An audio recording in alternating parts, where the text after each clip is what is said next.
ओम नमो भगवते वासुदेवाय। ओम नमो भगवते वासुदेवाय। ओम नमो भगवते वासुदेवाय। ओम अज्ञानतिमिरान्धस्य ज्ञानाञ्जनशलाकया चक्षुरुन्मिलितं येन तस्मै श्रीगुरवे नमः।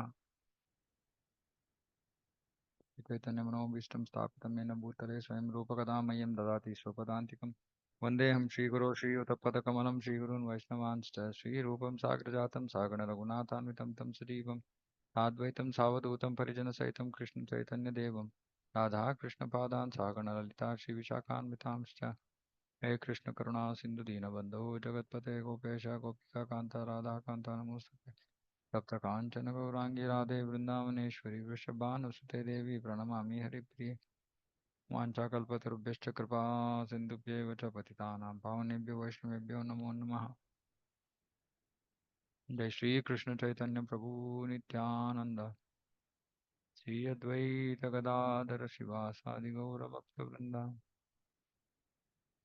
हरे कृष्ण कृष्ण कृष्ण हरे हरे, हरे राम राम राम हरे हरे।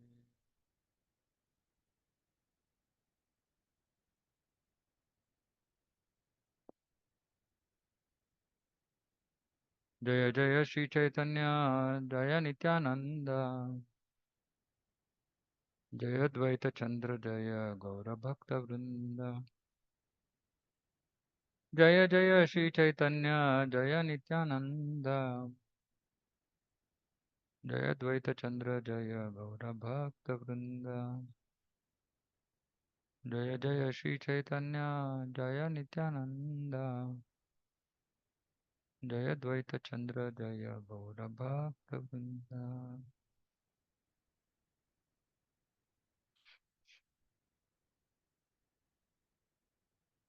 ಶ್ರೀ ಚೈತನ್ಯ ಚರಿತಾಮೃತ ಆದಿಲೀಲಾ ಅಧ್ಯಾಯ 5. ಭಗವಾನ್ ನಿತ್ಯಾನಂದ ಬಲರಾಮರ ಅದ್ಭುತ ಅತಿಶಯ ಕೀರ್ತಿ. ಶ್ಲೋಕ 22. ಚಿಂತಾಮಣಿ ಪ್ರಕರ ಸದ್ಮ ಸುಕಲ್ಪ ವೃಕ್ಷ ಲಕ್ಷಾವೃತೇಷು ಸುರಭೀರಭಿಪಾಲಯಂತಂ ಲಕ್ಷ್ಮೀ ಸಹಸ್ರ ಶತ ಸಂಭ್ರಮ ಸೇವ್ಯಮಾನಂ ಗೋವಿಂದಮಾದಿಪುರುಷಂ ತಮಹಂ ಭಜಾಮಿ.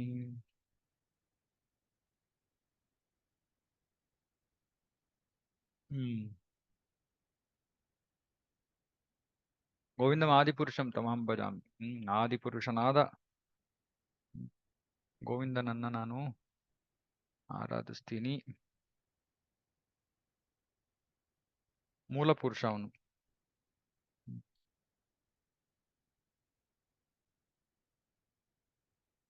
ಅವನು ಆ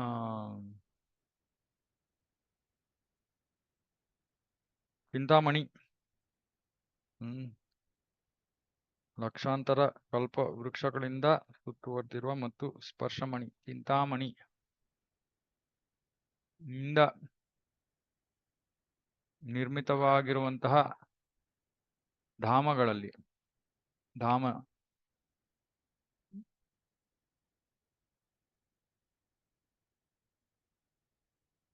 ಎಲ್ಲ ಆಸೆಗಳನ್ನು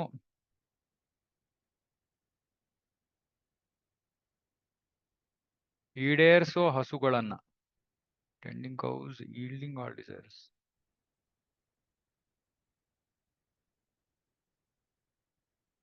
ಹಸುಗಳನ್ನ ಅವನು ಮೇಯಿಸ್ತಾ ಇದ್ದಾನೆ. ಇಲ್ಲಿ ಕನ್ನಡದಲ್ಲಿ ಸ್ವಲ್ಪ ಅನುವಾದಗಳು ಸ್ವಲ್ಪ ಮಧ್ಯ ತಪ್ಪಿರುತ್ತೆ. Standing cows yielding all desires.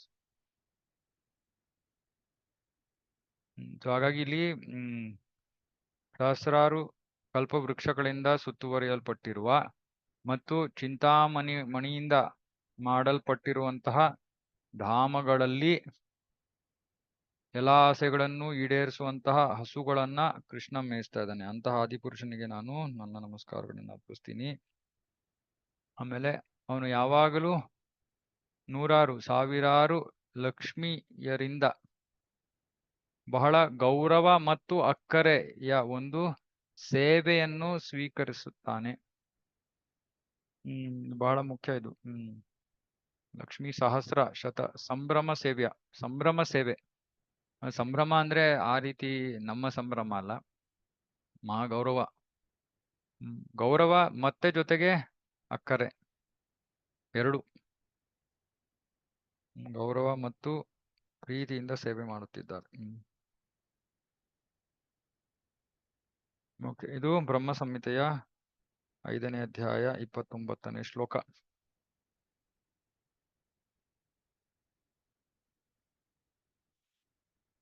ಇದು ಭಗವಂತನ ಆಧ್ಯಾತ್ಮಿಕ ಜಾಗದ ಒಂದು ಧಾಮದ ವರ್ಣನೆ.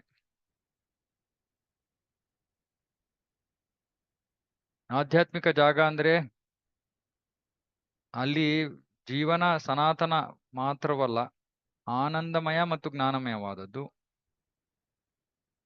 ಸನಾತನ ಆನಂದಮಯ ಜ್ಞಾನಮಯ ಮಾತ್ರವಲ್ಲ, ಅಲ್ಲಿ ಸಾಕಷ್ಟು ತರಕಾರಿಗಳು, ಹಾಲು, ಆಭರಣಗಳು, ಬಹಳ ಸುಂದರವಾದ ಮನೆಗಳು, ಉದ್ಯಾನವನಗಳು ಎಲ್ಲವೂ ಇವೆ.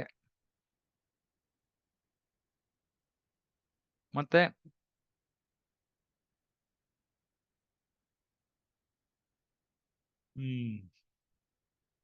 ಕೆಲವೇರಾದ ತರುಣಿಯರು ಅಲ್ಲಿ ಸೇವೆ ಸಲ್ಲಿಸುತ್ತಿದ್ದಾರೆ.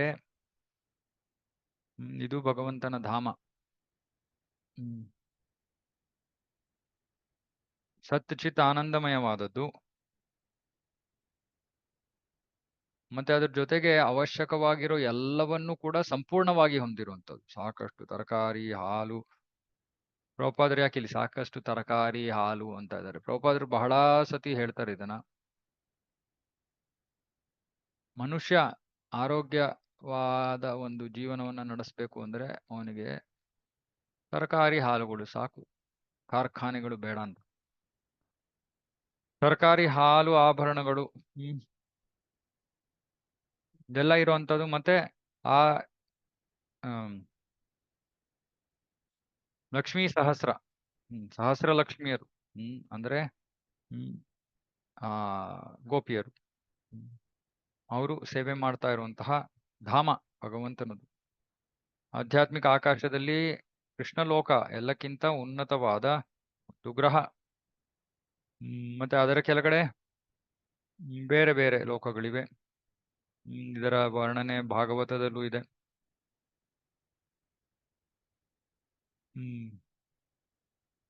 ಬ್ರಹ್ಮನಿಗೆ ಆತ್ಮ ಸಾಕ್ಷಾತ್ಕಾರವಾಯಿತು ಯಾವಾಗ ಅವನು ತಪಸ್ ಮಾಡ್ತಾನೋ. ತಪಸ್ಸನ್ನ ಪರಿಪೂರ್ಣವಾಗಿ ಮಾಡಿದ ಬಳಿಕ ಭಗವಂತ ಅವನಿಗೆ ವೈಕುಂಠ ಧಾಮದ ದರ್ಶನವನ್ನ ಕೊಡ್ತಾನೆ. ಇದರ ವರ್ಣನೆಯೂ ಕೂಡ ಭಾಗವತದಲ್ಲಿ ಇದೆ.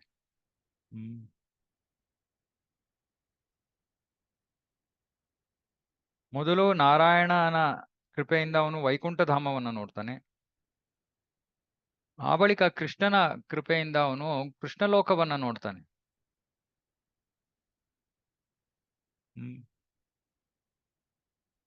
ಪ್ರಭುಪಾದರು ಹೇಳ್ತಾರೆ, ಈ ಒಂದು ದಿವ್ಯ ದರ್ಶನ, ಇದು ದಿವ್ಯ ದರ್ಶನ, ದೂರದರ್ಶನ ಇದು. ದಿವ್ಯ ದರ್ಶನ.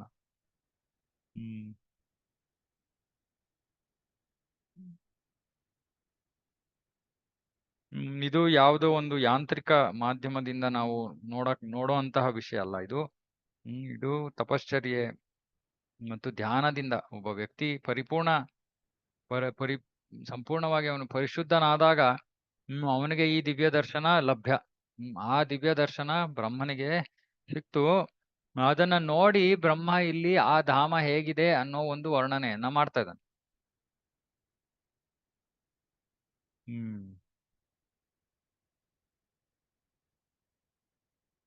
ವೈಕುಂಠದಲ್ಲಿ ವೈಕುಂಠ ಯಾವ ಆತಂಕ ಇಲ್ಲದೆ ಇರೋ ಜಾಗ.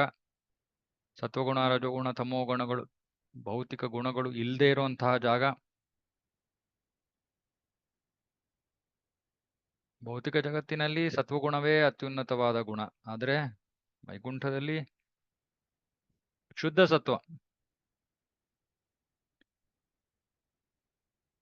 ಸತ್ವಗುಣ ಅಂದ್ರೆ ಏನು ಅಂತ ಇಲ್ಲಿ ಹೇಳ್ತಾ ಇದ್ದಾರೆ. ಸತ್ಯ, ಸಮಚಿತ್ತತೆ, ಶುಚಿತ್ವ, ಇಂದ್ರಿಯ ನಿಗ್ರಹ, ಸರಳತೆ, ಅಗತ್ಯ ಜ್ಞಾನ, ದೇವರಲ್ಲಿ ಶ್ರದ್ಧೆ, ವೈಜ್ಞಾನಿಕ ತಿಳುವಳಿಕೆ ಮುಂತಾದವುಗಳಿಂದ ಅಲಂಕೃತವಾದ ಗುಣವೇ ಸತ್ವಗುಣ. ಇಷ್ಟಾದರೂ ಎಲ್ಲಾ ಗುಣಗಳು ರಜೋಗುಣ ಮತ್ತು ಅಪರಿಪೂರ್ಣತೆಯಿಂದ ಮಿಶ್ರಣವಾಗಿರುತ್ತದೆ. ಈ ಗುಣಗಳೆಲ್ಲ ಬಹಳ ಶ್ರೇಷ್ಠ ಗುಣಗಳು. ಇವಾಗ ನಾವು ಈ ಗುಣಗಳನ್ನ ಪಡ್ಕೊಳಕ್ಕೆ ತಡ್ಕಾಡ್ತಾ ಇದೀವಿ ನಾವು. ಸತ್ಯ, ಸಮಚಿತ್ತತೆ. ಸಮಚಿತ್ತತೆ ಸತ್ಯ ಆದ್ರೂ ಎಷ್ಟೊಂದ್ ಜನ ಸತ್ಯವನ್ನೇ ಹೇಳ್ತಾ ಇರ್ಬೋದು. ಸಮಚಿತ್ತತೆ ಬಹಳ ಕಠಿಣ. ಸಮಚಿತ್ತತೆ ಅಂದ್ರೆ ಸಂತೋಷ ಇರ್ಲಿ, ದುಃಖ ಇರ್ಲಿ, ನಾವು ಭೌತಿಕ ಜಗತ್ತನ್ನ ಒಂದೇ ರೀತಿಯಲ್ಲಿ ಕಾಣಬೇಕು. ಯಾವ ರೀತಿಯಲ್ಲಿ ಕಾಣಬೇಕು? ಇದು ನಿಜವಾದ, ಇದು ಒಂದು ಭ್ರಮೆ ಅಂತ. ಇದು ಕನಸಿನಲ್ಲಿ ಕಾಣ್ತಾ ಇರೋ ಲೋಕ. ಇದು ಎಚ್ಚರಗೊಂಡಾಗ ಆಧ್ಯಾತ್ಮಿಕ ಜಗತ್ತಿನಲ್ಲಿ ನಾವು ಇದೀವಿ ಅನ್ನೋದು ತಿಳ್ಕೊಳ್ತೀವಿ ನಾವು. ಆದ್ರೆ ಎಚ್ಚರವೇ ಆಗ್ತಾ ಇಲ್ಲ ನಮಗೆ. ಇನ್ನೂ ನಿದ್ದೆಯಲ್ಲೇ ಇದೀವಿ, ಇನ್ನೂ ಅಜ್ಞಾನದಲ್ಲೇ ಇದೀವಿ. ಅಜ್ಞಾನದಿಂದ ಹೊರಗಡೆ ಬಂದ ತಕ್ಷಣ ಈ ಭೌತಿಕ ಜಗತ್ತು ತಾತ್ಕಾಲಿಕ, ಇದಕ್ಕೆ ಅಷ್ಟೊಂದು ಪ್ರಾಮುಖ್ಯತೆಯನ್ನು ಕೊಡೋ ಅವಶ್ಯಕತೆ ಇಲ್ಲ. ಇದರಲ್ಲಿರೋ ಸುಖ ದುಃಖಗಳು ನನ್ನ ಪೂರ್ವಕೃತ ಕರ್ಮ. ಅದನ್ನ ಇವಾಗ ನಾನು ಸುಮ್ಮನೆ ಸಹಿಸ್ಕೋಬೇಕು ಅಂತ ನಾವು ಎಲ್ಲವನ್ನು ಸಮಚಿತ್ತತೆಯಿಂದ ನೋಡ್ತೀವಿ. ಬಹಳ ಕಷ್ಟ. ಸಮಚಿತ್ತತೆ ಹಂತಕ್ಕೆ ಬಂದ್ರೆ ಬ್ರಹ್ಮಭೂತ ಪ್ರಸನ್ನಾತ್ಮ ನ ಸೋಚತಿ ನ ಕಾಂಕ್ಷತಿ, ನ ಸೋಚತಿ ನ ಕಾಂಕ್ಷತಿ. ಯಾವ ಆಕಾಂಕ್ಷೆಯೂ ಇಲ್ಲ, ಯಾವ ಚಿಂತೆಯೂ ಇಲ್ಲ, ಯಾವ ಆತಂಕವೂ ಇಲ್ಲ. ಸೊ ಈ ಸಮಚಿತ್ತತ ಹಂತಕ್ಕೆ ಬರ್ಬೇಕು. ಇದು ಸತ್ವಗುಣದ ಅಷ್ಟೇ, ಸತ್ವಗುಣ ಇದು. ಇದೇನು ತುಂಬಾ ದೊಡ್ಡ ವಿಷಯವಲ್ಲ. ಸತ್ವಗುಣ ಅದೇ ಆಗ್ತಾ ಇಲ್ಲ, ಅಲ್ಲಿಗೆ ಬರದೇ ಕಷ್ಟ. ಶುಚಿತ್ವ. ಶುಚಿತ್ವ ಅಂತೂ ನಾನು ಎಷ್ಟು ಸತಿ ಇದ್ರ ಬಗ್ಗೆ ನಾನು ಮಾತಾಡಿದ್ದೀನಿ. ಪ್ರತಿ ಸತಿ ಎಲ್ಲೇ ಇರ್ಲಿ, ಯಾವುದೇ ಒಂದು ಇಸ್ಕಾನ್ ಕೇಂದ್ರದಲ್ಲಿ ನಾನಿದ್ರು ಒಂದು ವಿಷಯ ಮತ್ತೆ ಮತ್ತೆ ಮತ್ತೆ ಮತ್ತೆ ಆಗ್ತಾ ಇರತ್ತೆ. ಏನು? ಪ್ರಸಾದ ಬಡಿಸಿ ಪ್ರಸಾದವನ್ನ ಭಕ್ತರು ತಿಂತಾರೆ, ತಿಂದು ಎದ್ದು ಹೋಗ್ತಾರೆ, ಬೇರೆಯವರು ಅದರ ಮೇಲೆ ನಡೀತಾರೆ. ಇದು ಎಷ್ಟು ಅಂದ್ರೆ ಇದು ಒಂಥರ ಹೇಳೋದಕ್ಕೂ ಅಸಹ್ಯ ಆಗತ್ತೆ. ಅಂದ್ರೆ ಅಷ್ಟು ಮೂಲಭೂತವಾದ ಒಂದು ಶುಚಿತ್ವದ ಅಂಶ. ಶುಚಿತ್ವ, ಗೌರವ ಎರಡು. ಶುಚಿತ್ವ ಏನು? ಎಂಜಿಲನ್ನ ತುಳಿಬಾರ್ದು ಅನ್ನೋದು ಬೇಸಿಕ್. ಅದ್ರ ಜೊತೆಗೆ ಭಗವಂತನ ಪ್ರಸಾದದ ಮೇಲೆ ಕಾಲಿಡ್ತಾ ಇದೀವಿ ಅನ್ನೋ ಅಂತ ಅಪರಾಧವನ್ನು ಕೂಡ ಮಾಡ್ತಾ ಇದೀವಿ. ಇಷ್ಟು ಪ್ರಜ್ಞೆ ನಮ್ಮ ಭಕ್ತರಲ್ಲಿ ಇಲ್ಲ. ಇದು ಒಂಥರ ಏನು ಬೇರೆ ಪರಂಪರೆಯವರು ನೋಡಿ ನಗ್ತಾರೆ, ಇಸ್ಕಾನ್ನವ್ರನ್ನ ನೋಡಿ ನಗ್ತಾರೆ. ದೊಡ್ಡ ದೊಡ್ಡ ತತ್ವ ಮಾತಾಡ್ತೀರಾ ನೀವು, ನಿಮ್ಗೆ ಸರಳವಾದ ಶುಚಿತ್ವದ ವಿಷಯಗಳು ಗೊತ್ತಿಲ್ಲ ಅಂತ. ಯಾಕಂದ್ರೆ ನಮಗೆ ತರಬೇತಿ ಯಾರು ಪಡ್ಕೊಂಡಿಲ್ಲ. ಇಂದ್ರಿಯ ನಿಗ್ರಹ, ಸಮಚಿತ್ತತೆ ಎಲ್ಲ ಕಠಿಣವಾದ ವಿಷಯಗಳು. ಸರಳತೆ, ಜೀವನವನ್ನು ಸರಳವಾಗಿ ಇಟ್ಕೋಬೇಕು, ಮನಸ್ಸನ್ನ ಸರಳವಾಗಿ ಇಟ್ಕೋಬೇಕು, ಕೃಷ್ಣ ಪ್ರಜ್ಞೆಯಲ್ಲಿ ತೊಡಗಬೇಕು, ಉನ್ನತ ಯೋಚನೆಯನ್ನ ಮಾಡಬೇಕು, ಜೀವನ ಸರಳವಾಗಿರ್ಬೇಕು. Simple thinking, high living. Simple living, high thinking. ನಾವೇನ್ ಮಾಡ್ತೀವಿ? ಸಿಂಪಲ್ ಥಿಂಕಿಂಗ್, ಹೈ ಲಿವಿಂಗ್ ಮಾಡ್ತೀವಿ. ಅಂದ್ರೆ ಯೋಚನೆ ಬಹಳ ಸರಳ, ಏನು ಇಂದ್ರಿಯ ಭೋಗ. ಹೈ ಲಿವಿಂಗ್ ಅಂದ್ರೆ ತುಂಬಾ ಐಷಾರಾಮದ ಜೀವನ. ನಾವು ಮಾಡ್ಬೇಕಾಗಿರೋದು ಅದಕ್ಕೆ ವಿರುದ್ಧವಾದದ್ದು. ಸರಳವಾದ ಜೀವನ, ಉನ್ನತವಾದ ಯೋಚನೆ, ಆಧ್ಯಾತ್ಮಿಕ ಯೋಚನೆ, ಅದು ಸರಳತೆ. ಅಗತ್ಯ ಜ್ಞಾನ, ದೇವರಲ್ಲಿ ಶ್ರದ್ಧೆ. ಇದು ಇನ್ನೊಂದು ಬಹಳ ಕಠಿಣವಾದ ವಿಷಯ, ಬಹಳ ಬಹಳ ಕಠಿಣವಾದ ವಿಷಯ.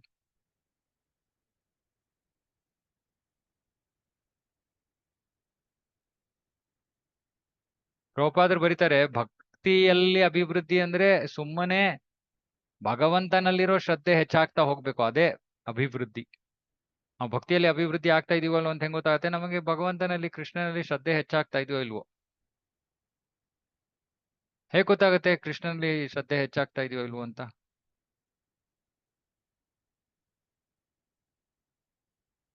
ಹೇಗ್ ತಿಳ್ಕೊಳ್ಳೋದು ಕೃಷ್ಣನಲ್ಲಿ ನಮ್ಮ ಶ್ರದ್ಧೆ ಹೆಚ್ಚಾಗ್ತಾ ಇದೆಯೋ ಇಲ್ವೋ ಅಂತ? ಭಕ್ತಿ ಸೇವೆ ಮಾಡೋದಕ್ಕೆ ಉತ್ಸಾಹ, ಜಪ ಮಾಡುವಾಗ ನಾವು ಯಾವಾಗ ಭಕ್ತಿ ಸೇವೆ ಜಾಸ್ತಿ ಮಾಡ್ತೀವಿ, ಪುಸ್ತಕಗಳನ್ನ ಓದೋದು ಇವೆಲ್ಲ ಹೆಚ್ಚೆಚ್ಚು ನಾವು ಯಾವಾಗ ಮಾಡ್ತೀವೋ ಅವಾಗ ನಮ್ಗೆ ಜಾಸ್ತಿ ಆಗಿದೆ ಅಂತ ಗೊತ್ತಾಗುತ್ತೆ. ಪ್ರವಚನ ಕೇಳೋದು. ಹೌದಾ? ಏನೋ ಮಾಡಿ ತಿರ್ಗಾ ಶ್ರದ್ಧೆ. ನಾನು ಕೇಳ್ತಾ ಇರೋ ಪ್ರಶ್ನೆ, ಶ್ರದ್ಧೆ ಒಬ್ಬ ಭಕ್ತನಲ್ಲಿ ಹೆಚ್ಚಾಗಿದೆ ಅಂತ ಹೆಂಗ್ ಗೊತ್ತಾಗತ್ತೆ?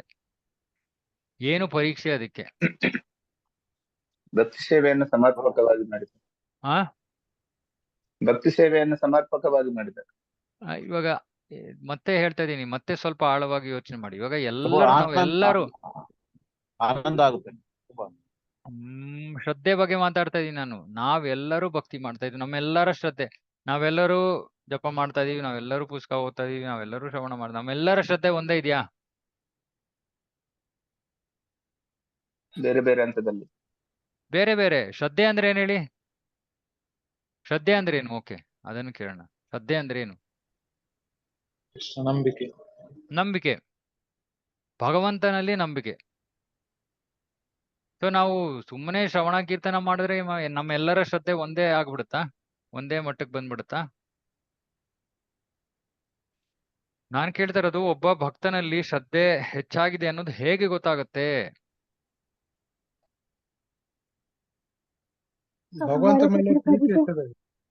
ಭಗವಂತನ ನಾಮವನ್ನ ಇದ್ಯಾವ್ದು ಇವಾಗ? ಓಕೆ, ಹಿಂಗ್ ಹೇಳ್ತೀನಿ ನಾನು. ಇನ್ನೊಂದು ರೀತಿಯಲ್ಲಿ ಹೇಳ್ತೀನಿ. ನಾನು ಕೇಳೋ ಯಾವ ಪ್ರಶ್ನೆಗೂ ಕೂಡ ಆಂತರಿಕವಾದ ಉತ್ತರ ಇರಲ್ಲ. ಅಂದ್ರೆ ಒಳಗೇನೋ ಇದೆ ಅಂದ್ರೆ ನನಗೆ ಗೊತ್ತಾಗಲ್ಲ. ನನಗೆ ನಿಮ್ಮ ಹೃದಯದಲ್ಲಿ ಕೈ ಹಾಕಿ ನಿಮ್ಮ ಹೃದಯದಲ್ಲಿ ಏನಿದೆ ಅಂತ ನನಗೆ ಗೊತ್ತಾಗಲ್ಲ. ನಿಮಗೆ ಎಷ್ಟು ಪ್ರೀತಿ ಇದೆ ಕೃಷ್ಣನಿಗೆ ನನಗೆ ಗೊತ್ತಾಗಲ್ಲ. ಇವೆಲ್ಲ ಬರೀ ಪ್ರಾಕ್ಟಿಕಲ್, ತುಂಬಾ ಪ್ರಾಕ್ಟಿಕಲ್ ವಿಷಯಗಳು. ಇನ್ನೊಬ್ಬರಲ್ಲಿ ಶ್ರದ್ಧೆ ಹೇಗಿದೆ ಅಂತ ಪ್ರಭುಪಾದ್ ನೋಡಿ, ಅದಕ್ಕೆ ನಾನು ಹೇಳುದು, ಪ್ರಭುಪಾದರ ಪುಸ್ತಕಗಳನ್ನ ಓದ್ತಾ ಇದ್ರೆ ನಮ್ಗೆ ಗೊತ್ತಾದ ಪ್ರಭುಪಾದರ ಮನೋಭಾವ ಏನು. ಎಲ್ಲ ಪ್ರಾಕ್ಟಿಕಲ್. ಪ್ರಭುಪಾದರ ಒಂದು ಲೆಕ್ಕಾಚಾರದಲ್ಲಿ ಎಲ್ಲಾ ಪ್ರಾಕ್ಟಿಕಲ್ ಆಗಿರ್ಬೇಕು, ಕಾರ್ಯ ರೂಪಕ್ಕೆ ತರುವಂತಹದ್ದು. ಅಂದ್ರೆ ನಮ್ಮ ಕಣ್ಣಿಗೆ ಕಾಣುವಂತದ್ದು ಇರ್ಬೇಕು. ಒಬ್ಬ ವ್ಯಕ್ತಿ ವ್ಯಕ್ತಿಯ ಶ್ರದ್ಧೆ, ಭಕ್ತನ ಶ್ರದ್ಧೆ ಹೆಚ್ಚಾಗಿದೆ ಅಂದ್ರೆ ಹೆಂಗ್ ಗೊತ್ತಾಗತ್ತೆ?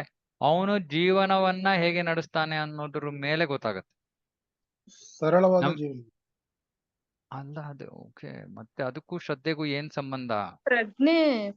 ಯಾವಾಗ ನಾವೇನೇ ಮಾಡ್ತಾ ಇದ್ರು ಆ ಪ್ರಜ್ಞೆ ಕೃಷ್ಣನ ಹೆಂಗ್ ಗೊತ್ತಾಗತ್ತೆ ನಿಮ್ ಪ್ರಜ್ಞೆ? ನಾನ್ ಮತ್ತೆ ಹೇಳ್ತಾ ಇದೀನಿ, ಅದು ಒಳಗಿಂದ ಅಲ್ಲ, ಹೊರಗಿನದು ಅದು. ಅದೇ ಕೃಷ್ಣ ಪ್ರಭು, ಎಲ್ಲಾ ಇಂದ್ರಿಯಗಳನ್ನು ಭಗವಂತನ ಸೇವೆಯಲ್ಲಿ ನಾವು ಮಾಡ್ತಾ ಇದ್ರೆ ನಮ್ಗದು ಅನ್ಸುತ್ತೆ ನಾವು ಭಕ್ತಿ ಇದ್ದೀವಿ. ಅಲ್ಲ, ಶ್ರದ್ಧೆ ಹೆಚ್ಚಾಗ್ತಾ ಇದೆಯೋ ಇಲ್ವೋ ನನ್ ಪ್ರಶ್ನೆ. ಪ್ರಭುಜಿ, ಕೃಷ್ಣನ ಬಗ್ಗೆ ತಿಳ್ಕೊಬೇಕು ಅಥವಾ ಕೃಷ್ಣನ ಬಗ್ಗೆ ಉತ್ಸುಕತೆ ಜಾಸ್ತಿ ಆಗುತ್ತೆ ನಮಗೆ. ಮತ್ತೆ ಹೊರಗಡೆಯಿಂದ ಚೆನ್ನಾಗಿ ಜೀವನ ನಡೆಸ್ತಾ ಇದ್ರು ಅವ್ರಿಗೆ ಶ್ರದ್ಧೆ ಇರುತ್ತೆ ಅನ್ನೋದು ಹೇಳಕ್ಕಾಗುತ್ತೆ. ಓಕೆ, ಸರಳವಾದ ವಿಷಯ. ಯಾವಾಗ ನಮಗೆ ಕೃಷ್ಣನ ಮೇಲೆ ನಂಬಿಕೆ ಹೋಗುತ್ತೆ ಅಥವಾ ನಂಬಿಕೆ ಕಡಿಮೆ ಆಗುತ್ತೆ?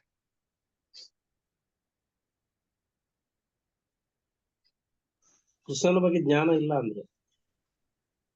ನಾವು ಅನ್ಕೊಂಡಿರೋ ಎಲ್ಲಾ ಸಿಚುಯೇಷನ್ಗಳು ಒಂದೇ ಇದ್ದಾಗ ನಾವು ನಂಬಿಕೆ ಇಟ್ಕೊಂಡಿರ್ತೀವಿ, ಇಲ್ಲ ಅಂದ್ರೆ ಕಳ್ಕೊಂತೀವಿ. ಇದು ಉತ್ತರ. ಸಮಚಿತ್ತತೆ ಕಾಪಾಡ್ಕೊಳ್ಳೋದು ಅದು ಶ್ರದ್ಧೆಗೆ ಒಂದು. ನಮ್ಮ ಜೀವನ ಈ ರೀತಿ ನಡಿಬೇಕು ಅಂತ ನಮಗೆ ಅಪೇಕ್ಷೆ ಇದೆ. ಆ ರೀತಿ ನಡೀತಾ ಇದ್ದರೆ ನಮಗೆ ಭಗವಂತನಲ್ಲಿ ಶ್ರದ್ಧೆ ಇರುತ್ತೆ. ನಮ್ಗೆ ಬೇಕಾಗಿರೋ ತರ ಜೀವನ ನಡಿದೆ, ಏನೋ ಆಗಬಾರದ ಘಟನೆಗಳು ನಡೆದಾಗ ನಮ್ಮ ಶ್ರದ್ಧೆ ಪರೀಕ್ಷೆಗೆ ಒಳಗಾಗತ್ತೆ. ಹೌದಾ? ಕರೆಕ್ಟಾ? ಅದು ನಾವ್ ಎಷ್ಟೇ ಓದಿರ್ಬೋದು, ಎಷ್ಟೇ ವರ್ಷಗಳಿಂದ ಜಪ ಮಾಡ್ತಾ ಇರ್ಬೋದು, ಎಷ್ಟೇ ಪ್ರವಚನಗಳು ಕೊಟ್ಟಿರ್ಬೋದು, ಅದೆಲ್ಲದರ ಪರೀಕ್ಷೆ ಜೀವನದಲ್ಲಿ ಸನ್ನಿವೇಶಗಳು. ಯಾರು ಜೀವನದಲ್ಲಿ ವಿಪರೀತವಾದ ಪರಿಸ್ಥಿತಿಗಳಲ್ಲಿ ಭಕ್ತಿಯನ್ನ ಅವನ ಭಕ್ತಿಯು ಸ್ವಲ್ಪವೂ ಕುಂದದೆ ಅಥವಾ ಇನ್ನೂ ಹೆಚ್ಚಾಗಿ ಭಕ್ತಿ ಸೇವೆಯಲ್ಲಿ ತೊಡಗಿದ್ದು, ಸಮಚಿತ್ತನಾಗಿದ್ದು, ಭಗವಂತನಲ್ಲಿ ಸಂಪೂರ್ಣ ನಂಬಿಕೆ. ಹೌದು, ಕಷ್ಟ ಇದೆ ಜೀವನ, ಪರವಾಗಿಲ್ಲ, ಕೃಷ್ಣನ ಇಚ್ಛೆ, ಕೃಷ್ಣನಿಗೆ ಗೊತ್ತು ಕೃಷ್ಣ ಏನ್ ಮಾಡ್ತಾ ಇದ್ದಾನೆ ಅಂತ, ಇದು ನಂಬಿಕೆ. ಆದ್ರೆ ಹೆಚ್ಚು ಕಡಿಮೆ ನಾನು ನೋಡ್ತೀನಿ, ಭಕ್ತರಲ್ಲಿ ಜೀವನ ಚೆನ್ನಾಗಾಗ್ಬೇಕು ಅನ್ನೋದೇ ಇಚ್ಛೆ, ಭೌತಿಕ ಜೀವನ ಚೆನ್ನಾಗಿ ನಡಿಬೇಕು. ಇದು ಶ್ರದ್ಧೆ ಅಲ್ಲ, ಇದು ಇಂದ್ರಿಯ ಭೋಗ. ಶಾಸ್ತ್ರದಲ್ಲಿ ಹೇಳ್ತಾರೆ, ಆಯ್ತು ಜೀವಂತವಾಗಿರ್ಬೇಕು ಅನ್ನೋ ಒಂದು ಆಸೆ ಬಿಟ್ಟು ಬೇರೆ ಯಾವ ಭೌತಿಕ ಆಸೆ ಇದ್ರೂ ಕೂಡ ಅದು ಸ್ವಾರ್ಥ ಅಥವಾ ಇಂದ್ರಿಯ ಭೋಗ. ಜೀವಂತವಾಗಿರ್ಬೇಕು, ನಾನು ಯಾಕೆ ನಿನ್ನ ಸೇವೆಯನ್ನ ಮಾಡ್ಬೇಕು, ಓಕೆ, ಅದ ಸ್ವೀಕೃತ.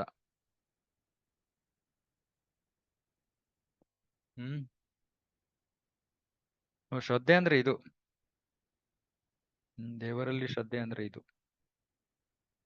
ನಮ್ಮ ಬುದ್ಧಿಗೆ ಅಥವಾ ನಮ್ಮ ಅಪೇಕ್ಷೆಗೆ ವಿರುದ್ಧವಾಗಿ ಸನ್ನಿವೇಶಗಳು ನಡೆದ್ರೂ ಕೂಡ ಭಗವಂತ ಇದ್ದಾನೆ, ಭಗವಂತ ನೋಡ್ಕೋತಾ ಇದ್ದಾನೆ, ಎಲ್ಲವೂ ಅವನ ನಿಯಂತ್ರಣದಲ್ಲಿದೆ, ನಾನು ಅವನ ಸೇವಕ ಅನ್ನೋ ಮನಸ್ಥಿತಿಯಲ್ಲಿ ಸ್ಥಿತರಾಗಿರೋದು ಶ್ರದ್ಧೆ.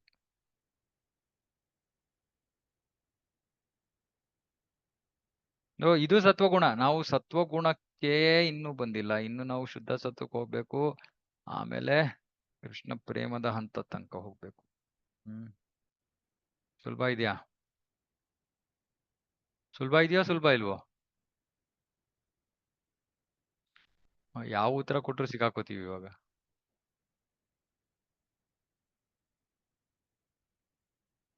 ಕೃಷ್ಣ ಪ್ರಜ್ಞೆ ಸುಲಭನೋ ಇಲ್ವೋ? ಸುಲಭ. ಸರಳ ಪ್ರಭುಜಿ, ಕಷ್ಟ. ಸರಳ ಕಷ್ಟ. ನಾನಿರುವ ಸ್ಥಿತಿನಲ್ಲಿ ಸರಳ, ಆದ್ರೆ ನಾವು ಅದನ್ನು ಕಷ್ಟ ಮಾಡ್ಕೋತಾ ಇದೀವಿ.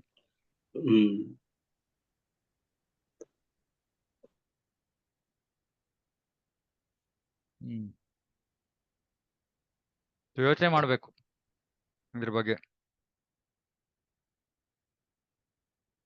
ಆದರೆ ವೈಕುಂಠದಲ್ಲಿರುವ ಗುಣಗಳು ದೇವರ ಅಂತರಂಗ ಶಕ್ತಿಯ ಪ್ರಕಟ ರೂಪ. ಆದ್ದರಿಂದ ಅವು ಸಂಪೂರ್ಣವಾಗಿ ಆಧ್ಯಾತ್ಮಿಕ ಮತ್ತು ಲೋಕೋತ್ತರ.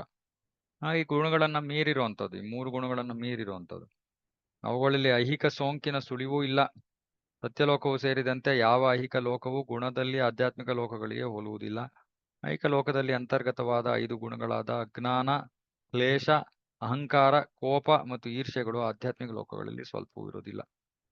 ಈ 5 ಗುಣಗಳು ಐಹಿಕ ಲೋಕದಲ್ಲಿ ಅಂತರ್ಗತವಾಗಿರುವಂಥದ್ದು. ಯಾವುದು? ಅಜ್ಞಾನ, ಕ್ಲೇಶ, ತಪ್ಪು ಮಾಡೋದು, ಕ್ಲೇಶ ಅಂದ್ರೆ ಕಷ್ಟ ಅನುಭವಿಸೋದು. ಅಜ್ಞಾನ, ಕ್ಲೇಶ, ಅಹಂಕಾರ, ಕೋಪ ಮತ್ತು ಈರ್ಷೆ.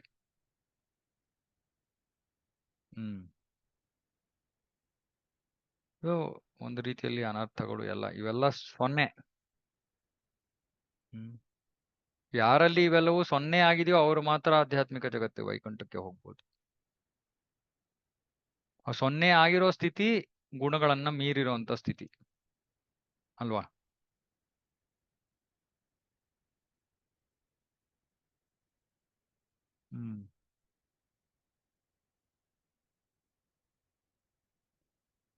ಭೌತಿಕ ಜಗತ್ತಿನಲ್ಲಿ ಎಲ್ಲ ಸೃಷ್ಟಿಯಾಗಿರುವಂಥದ್ದು. ದೇಹ, ಮನಸ್ಸು ಎಲ್ಲವೂ ಕೂಡ ಸೃಷ್ಟಿಯಾಗಿರುವಂಥದ್ದು. ಮತ್ತೆ ಸೃಷ್ಟಿಯ ಪ್ರಕ್ರಿಯೆ ಬ್ರಹ್ಮನ ಜೀವನದಿಂದ ಆರಂಭವಾಯಿತು. ಮತ್ತೆ ಸೃಷ್ಟಿಯಾಗೋದಕ್ಕೆ ರಜೋಗುಣ ಅವಶ್ಯಕ. ಆದ್ರೆ ವೈಕುಂಠ ಲೋಕಗಳಲ್ಲಿ ರಜೋಗುಣ ಇಲ್ಲ. ಹಾಗಾಗಿ ಅದು ಅಲ್ಲಿ ಯಾವುದು ಸೃಷ್ಟಿಯಾಗಿಲ್ಲ, ಸೃಷ್ಟಿಯಾಗೋದಿಲ್ಲ. ಅಂದ್ರೆ ಏನರ್ಥ? ಅಲ್ಲಿರೋದೆಲ್ಲ ಶಾಶ್ವತವಾಗಿದೆ. ಯಾಕಂದ್ರೆ ರಜೋಗುಣ ಇಲ್ಲ. ರಜೋಗುಣ ಇದ್ರೆ ಮಾತ್ರ ಸೃಷ್ಟಿಯಾಗೋದು.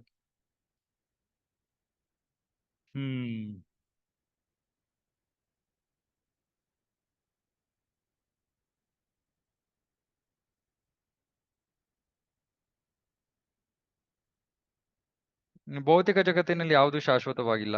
ಎಷ್ಟೇ ಬುದ್ಧಿವಂತ ಜನರಿರ್ಬೋದು, ಯಾರು ಜಗತ್ತಿನಲ್ಲಿ ಯಾವ ವಿಷಯವನ್ನು, ವಸ್ತುವನ್ನು ಅವರು ಶಾಶ್ವತವಾಗಿ ಉಳಿಸ್ಕೊಳ್ಳಕ್ಕೆ ಸಾಧ್ಯ ಇಲ್ಲ. ಯಾಕಂದ್ರೆ ಇಲ್ಲಿ ಇರೋದು ಎಲ್ಲವೂ ಕೂಡ ಸೃಷ್ಟಿ ಲಯಗಳಿಗೆ ಒಳಗಾಗತ್ವೆ.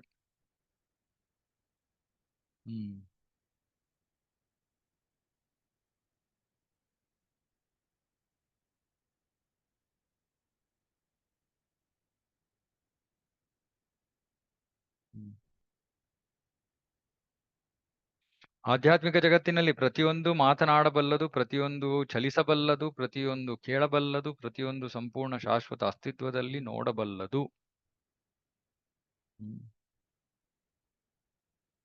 ಮತ್ತೆ ಭೂತ ವರ್ತಮಾನ ಭವಿಷ್ಯತ್ ರೂಪದಲ್ಲಿರುವ ಕಾಲ ದೇಶಗಳು ಅಲ್ಲಿ ಯಾವ ಪ್ರಭಾವವನ್ನು ಬೀರಲಾರವು.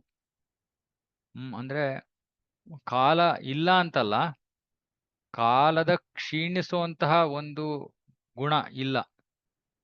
ಕಾಲ ಇದೆ, ಅಂದ್ರೆ ಬೆಳಗ್ಗೆ ಇದೆ, ಮಧ್ಯಾಹ್ನ ಇದೆ, ರಾತ್ರಿ ಇದೆ, ಆ ಕಾಲ ಇದೆ. ಆದರೆ ಭೌತಿಕ ಜಗತ್ತಿನಲ್ಲಿ ಕಾಲ ಅಂದ್ರೆ ನಾಶ ಮಾಡೋದು, ಆ ಗುಣ ಇಲ್ಲ ಅಲ್ಲಿ. ಯಾಕಂದ್ರೆ ಅದೆಲ್ಲ ಶಾಶ್ವತವಾದದ್ದು. ಪರವ್ಯೋಮದಲ್ಲಿ ಯಾವ ಬದಲಾವಣೆಯೂ ಆಗೋದಿಲ್ಲ, ಏಕೆಂದರೆ ಅಲ್ಲಿ ಕಾಲವು ಯಾವ ಪ್ರಭಾವವನ್ನು ಬೀರಲಾರದು.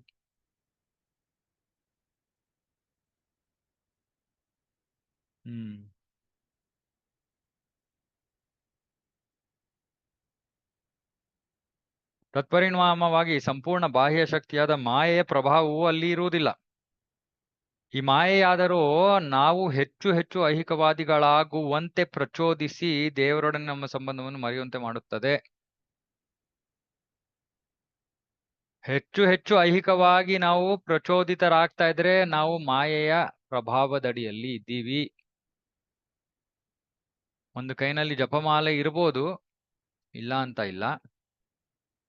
ಆದ್ರೂ ನಾವು ಈ ಐಹಿಕವಾದಿಗಳ ರೀತಿಯಲ್ಲಿ ವ್ಯವಹರಿಸ್ತಾ ಇದ್ರೆ ಬಹಳ ಕಠಿಣವಾದ ಒಂದು ಸಮಸ್ಯೆ ಭಕ್ತರಿಗೆ. ಏನು ಅಂದ್ರೆ ಬೇರೆ ಭಕ್ತರ ಜೊತೆ ವ್ಯವಹರಿಸೋದು ಬಹಳ ಕಠಿಣವಾದದ್ದು. ಎಲ್ಲರಿಗೂ ಎಲ್ಲರಿಗೂ ಎಲ್ಲರಲ್ಲೂ ಏನೋ ಒಂದು ಸಮಸ್ಯೆ ಇದ್ದೇ ಇದೆ. ನಮಗೆ ಯಾರಿಂದಲೂ ಯಾರಾದರೂ ನಮಗೆ ಎಲ್ಲಾ ರೀತಿಯಲ್ಲಿ ಸರಿಯಾಗಿದ್ದಾರೆ ಅಂತ ಹೇಳೋದು ಬಹಳ ಕಷ್ಟ. ಚಿಕ್ಕ ಚಿಕ್ಕ ವಿಷಯಗಳಿರ್ಬೋದು, ದೊಡ್ಡ ದೊಡ್ಡ ವಿಷಯಗಳಿರ್ಬೋದು. ಆದ್ರೆ ನಮಗೆ ಭಕ್ತರ ಸಂಘದಲ್ಲೇ ಇರೋದಕ್ಕೆ ನಮಗೆ ತಾಳ್ಮೆ ಇಲ್ಲ. ಭಕ್ತರ ಜೊತೆ ಇರೋ ವ್ಯವಹಾರವನ್ನು ನಾವು ಭೌತಿಕವಾಗಿ ಕಾಣ್ತೀವಿ, ಆಧ್ಯಾತ್ಮಿಕವಾಗಿ ಕಾಣೋದಿಲ್ಲ. ಹಾಗಾಗಿ ನಮಗೆ ಸಾಕಷ್ಟು ಭೌತಿಕ ದೃಷ್ಟಿಕೋನವಿದೆ, ಸಾಕಷ್ಟು. ಆಧ್ಯಾತ್ಮಿಕ ಸ್ತರಕ್ಕೆ ಏರೋದಕ್ಕೆ ಇನ್ನೂ ಬಹಳ ಬಹಳ ಶ್ರಮದ ಅವಶ್ಯಕತೆ ಇದೆ. ಪ್ರಭುವಿನ ದಿವ್ಯ ದೇಹದಿಂದ ಹೊರಹೊಮ್ಮುವ ಬೆಳಕಿನ ಶಲಾಖ್ಯಗಳ ಆಧ್ಯಾತ್ಮಿಕ ಕಿಡಿಗಳಾದ ನಾವೆಲ್ಲ ಅವನೊಡನೆ ಶಾಶ್ವತ ಸಂಬಂಧವನ್ನು ಹೊಂದಿದ್ದೇವೆ ಮತ್ತು ಗುಣದಲ್ಲಿ ಅವನಿಗೆ ಸಮಾನರಾಗಿದ್ದೇವೆ. ಐಹಿಕ ಶಕ್ತಿಯು ಆ ಆಧ್ಯಾತ್ಮಿಕ ಕಿಡಿಯನ್ನು ಮುಚ್ಚಿರುವ ಮುಸುಕು. ಐಹಿಕ ಶಕ್ತಿ ಅನ್ನೋದು ಆಧ್ಯಾತ್ಮಿಕ ಕಿಡಿಯನ್ನ ಮುಚ್ಚಿರುವಂತಹ ಒಂದು ಮುಸುಕು. ಈ ಐಹಿಕ ಆಚ್ಛಾದನೆಯು ಇಲ್ಲದಿರುವುದರಿಂದ ವೈಕುಂಠ ಲೋಕದಲ್ಲಿರುವ ಜೀವಿಗಳು ತಮ್ಮ ಗುರುತನ್ನು ಎಂದೂ ಮರೆಯುವುದಿಲ್ಲ. ಸೊ ಈ ಆಚ್ಛಾದನೆ ಇಲ್ಲ, ಈ ಆವರಣ ಇಲ್ಲ ಅಲ್ಲಿ. ಭೌತಿಕ ಜಗತ್ತಿನಲ್ಲಿ ಈ ಮಾಯೆ ಅಥವಾ ಐಹಿಕ ಶಕ್ತಿಯ ಒಂದು ಮುಸುಕಿದೆ, ಅದು ಆಧ್ಯಾತ್ಮಿಕ ಜಗತ್ತಿನಲ್ಲಿ ಇಲ್ಲ. ಹಾಗಾಗಿ ಅಲ್ಲಿ ಜೀವಿಗಳು ತಮ್ಮ ಗುರುತನ್ನು ಎಂದೂ ಮರೆಯೋದಿಲ್ಲ. ಭೌತಿಕ ಜಗತ್ತಿನಲ್ಲಿ ನಾವೆಲ್ಲರೂ ಸ್ವಾಮಿಗಳಾಗಕ್ಕೆ ಪ್ರಯತ್ನ ಮಾಡ್ತಾ ಇದೀವಿ, ಯಾಕೆಂದ್ರೆ ಮರ್ತು ಬಿಟ್ಟಿದೀವಿ. ಕೃಷ್ಣ ಪ್ರಜ್ಞೆಗೆ ಬಂದಿದೀವಿ, ಕೃಷ್ಣನೇ ಸ್ವಾಮಿ ಅಂತ ಗೊತ್ತು, ಆದ್ರೂ ಪ್ರಯತ್ನ ಇನ್ನು ನಡೀತಾನೆ ಇದೆ. ಸ್ವಾಮಿಗಳಾಗಕ್ಕೆ ನಾವು ಇನ್ನೂ ಪ್ರಯತ್ನವನ್ನ ಮಾಡ್ತಾನೆ ಇದೀವಿ ಅಲ್ವಾ?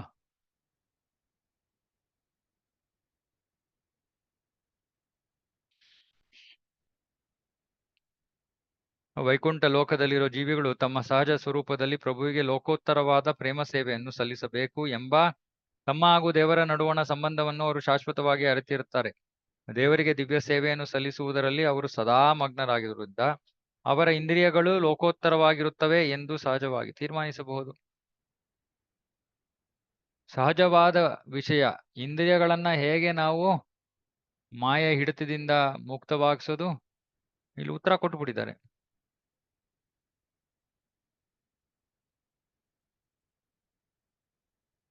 ದಿವ್ಯ ಸೇವೆಯನ್ನು ಸಲ್ಲಿಸೋದ್ರಲ್ಲಿ ಅವರು ಸದಾ ಮಗ್ನರಾಗಿರೋದ್ರಿಂದ ಇಂದ್ರಿಯಗಳು ಲೋಕೋತ್ತರವಾಗಿದೆ.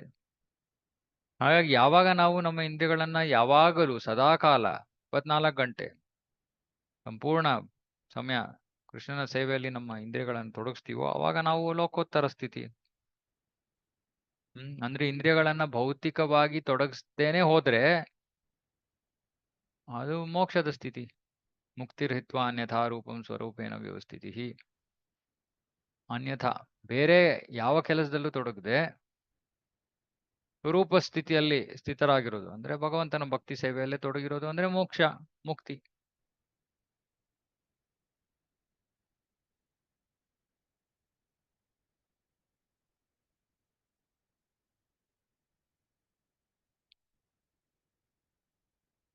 ನೋಡಿ, ಏಕೆಂದ್ರೆ ವ್ಯಕ್ತಿಯು ಐಹಿಕ ಇಂದ್ರಿಯಗಳಿಂದ ಪ್ರಭುವಿಗೆ ಸೇವೆ ಸಲ್ಲಿಸಲಾರ. ಇಂದ್ರಿಯಗಳು ಪರಿಶುದ್ಧವಾದಾಗ ಮಾತ್ರ ಬ್ರಹ್ಮಭೂತ ಪ್ರಸನ್ನಾತ್ಮ ನ ಶೋಚತಿ ನ ಕಾಂಕ್ಷತಿ ಸಮ ಸರ್ವೇಶು ಭೂತೇಶು ಮದ್ಭಕ್ತಿಂ ಲಭತೆ ಪರಂ. ಕೃಷ್ಣ ಹೇಳ್ತಾನೆ, ನನ್ನ ಭಕ್ತಿ ಅವನಿಗೆ ಅವಾಗ ಲಭಿಸುತ್ತೆ ಯಾವಾಗ ಬ್ರಹ್ಮಭೂತ. ನಾವಿನ್ನು ಬ್ರಹ್ಮಭೂತಕ್ಕೆ ಬಂದೇ ಇಲ್ಲ. ನಾವೇನ್ ಮಾಡ್ತಾ ಇದೀವಿ ಮತ್ತೆ? ನಾವೇನ್ ಮಾಡ್ತಾ ಇದೀವಿ? ಹೇಳ್ತಾ ಇದಾರೆ, ಆ ಹಂತಕ್ಕೆ ಬಂದಾಗ ಮಾತ್ರ, ಯಾವಾಗ ಇಂದ್ರಿಯಗಳು ಸಂಪೂರ್ಣವಾಗಿ ಪರಿಶುದ್ಧವಾಗಿವೆಯೋ ಅವಾಗ ಅದು ನಿಜವಾದ ಭಕ್ತಿ. ಒಂದು ನಾವಿವಾಗ ಏನ್ ಮಾಡ್ತಾ ಇದೀವಿ? ಸಾಧನ ಅಂದ್ರೆ ಏನಂತ?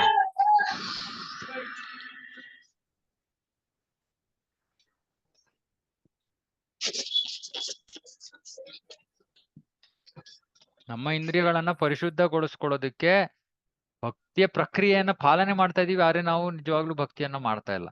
ಯಾಕಂದ್ರೆ ನಿಜವಾಗಿಯೂ ಭಕ್ತಿ ಅಂದ್ರೆ ಪ್ರೇಮ ಭಕ್ತಿ, ರಾಗಾನುಗ ಭಕ್ತಿ.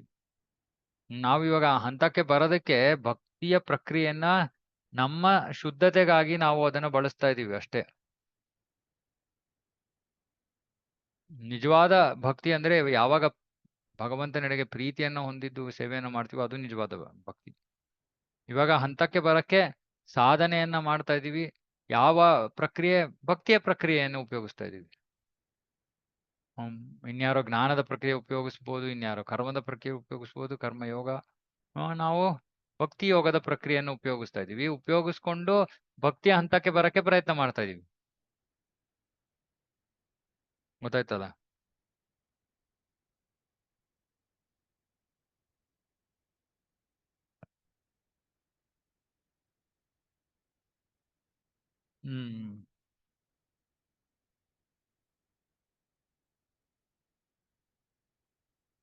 ಹಾಗಾಗಿ ಆಧ್ಯಾತ್ಮಿಕ ಜಗತ್ತಿನಲ್ಲಿ ಏನೂ ಇಲ್ಲ, ಅದು ಶೂನ್ಯ ಇಲ್ಲ. ಶೂನ್ಯ ಅಲ್ಲ, ಅಲ್ಲೂ ಗುಣಗಳಿವೆ, ಬಹಳಷ್ಟು ವೆರೈಟೀಸ್ ಇವೆ, ವೈವಿಧ್ಯತೆಗಳಿವೆ. ಆದ್ರೆ ಅವು ಯಾವುವು ಭೌತಿಕವಾದವಲ್ಲ, ಅಷ್ಟೇ ವ್ಯತ್ಯಾಸ. ಭೌತಿಕವಾದದಲ್ಲ ಅಂದ್ರೆ ಅದು ನಿರಾಕಾರ ಅಥವಾ ಸೊನ್ನೆ ಇರಬೇಕು, ಇಲ್ಲ, ಆಧ್ಯಾತ್ಮಿಕವಾದದ್ದು.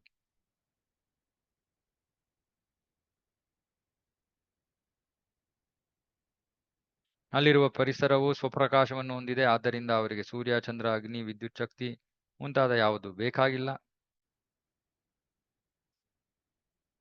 ನಿಧಾಮವನ್ನು ತಲುಪುವವನು ಐಹಿಕ ಪ್ರಪಂಚಕ್ಕೆ ಐಹಿಕ ದೇಹದೊಡನೆ ಮರಳಿ ಬರುವುದಿಲ್ಲ. ವೈಕುಂಠ ಲೋಕದಲ್ಲಿ ನಾಸ್ತಿಕರಿಗೂ ಆಸ್ತಿಕರಿಗೂ ವ್ಯತ್ಯಾಸವಿಲ್ಲ. ಏಕೆಂದ್ರೆ ಅಲ್ಲಿ ನೆಲೆಸಿರುವವರೆಲ್ಲ ಐಹಿಕ ಗುಣಗಳಿಂದ ಮುಕ್ತರಾದವರು. ಈ ನಾಸ್ತಿಕತೆ ಆಸ್ತಿಕತೆ ಎಲ್ಲ ಭೌತಿಕವಾದದ್ದು ಅಂತ ಇಲ್ಲಿ ಹೇಳ್ತಾ ಇದ್ದಾರೆ ಪ್ರಭುಪಾದ.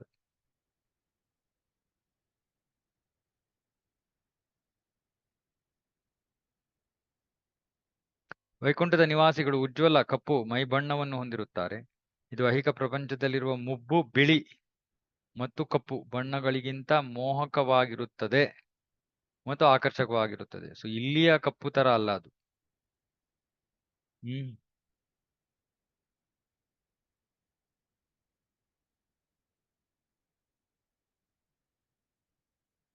ಹೊಳಿತಾ ಇರುವಂತಹ ಕಪ್ಪು ಬಣ್ಣ.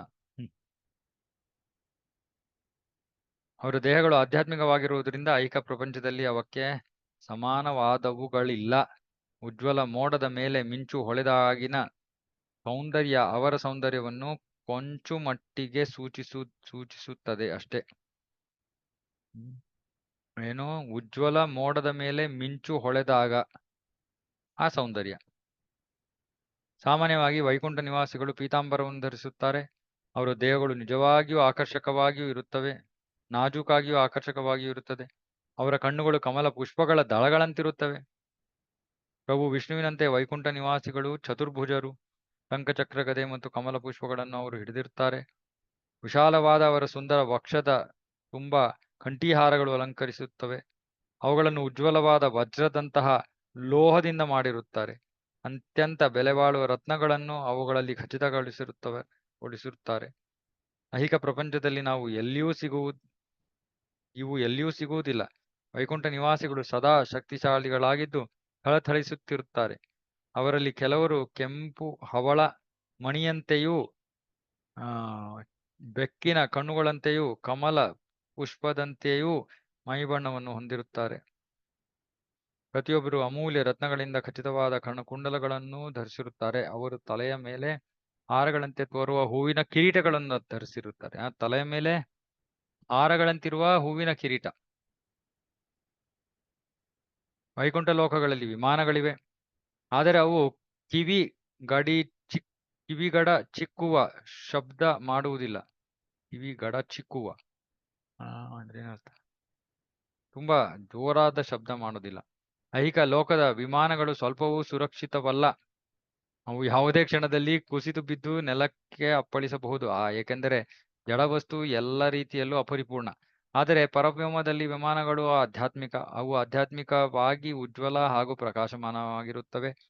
ವಿಮಾನಗಳು ವ್ಯಾಪಾರದ ಉನ್ನತ ಅಧಿಕಾರಿಗಳನ್ನಾಗಲಿ, ರಾಜಕಾರಣಿಗಳನ್ನಾಗಲಿ ಅಥವಾ ಯೋಜನಾ ಆಯೋಗದ ಸದಸ್ಯರನ್ನಾಗಲಿ, ಪ್ರಯಾಣಿಕರನ್ನಾಗಲಿ ಹೊತ್ತೊಯ್ಯುವುದಿಲ್ಲ.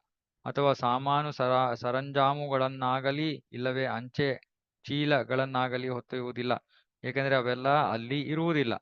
ಈ ವಿಮಾನಗಳು ಯಾನಗಳಿಗೆ ಮಾತ್ರ ಸೀಮಿತ. ವಿಹಾರಯಾನ. ವೈಕುಂಠ ನಿವಾಸಿಗಳು ತಮ್ಮ ಸ್ವರ್ಗೀಯ ಸುಂದರ ಗಂಧರ್ವ ಸ್ತ್ರೀಯರಂತಹ ಪತ್ನಿಯರೊಡನೆ ಅವುಗಳಲ್ಲಿ ಯಾನ ಮಾಡುತ್ತಾರೆ. ಆದ್ದರಿಂದ ಈ ವಿಮಾನಗಳು ವೈಕುಂಠದ ಹೆಣ್ಣು ಗಂಡುಗಳಿಂದ ತುಂಬಿದ್ದು ಪರವ್ಯೋಮದ ಸೌಂದರ್ಯವನ್ನು ವರ್ಧಿಸುತ್ತದೆ. ಅಲ್ಲಿರೋ ವಿಮಾನಗಳು ಅವರು ಎಷ್ಟು ಸುಂದರವಾಗಿದ್ದಾರೆ ಎಂದು ನಾವು ಊಹಿಸಿಕೊಳ್ಳಲಾಗುವುದಿಲ್ಲ. ಆದರೆ ಅವರ ಸೌಂದರ್ಯವನ್ನು ಆಕಾಶದಲ್ಲಿರುವ ಬೆಳ್ಳಿ ಮಿಂಚಿನ ಬಳ್ಳಿಗಳಿಂದ ಒಡಗೂಡಿದ ಮೋಡಗಳಿಗೆ ಹೋಲಿಸಬಹುದು. ಬೆಳ್ಳಿ ಮಿಂಚಿನ ಬಳ್ಳಿಗಳಿಂದ ಒಡಗೂಡಿದ ಮೋಡಗಳಿಗೆ ಹೋಲಿಸಬಹುದು.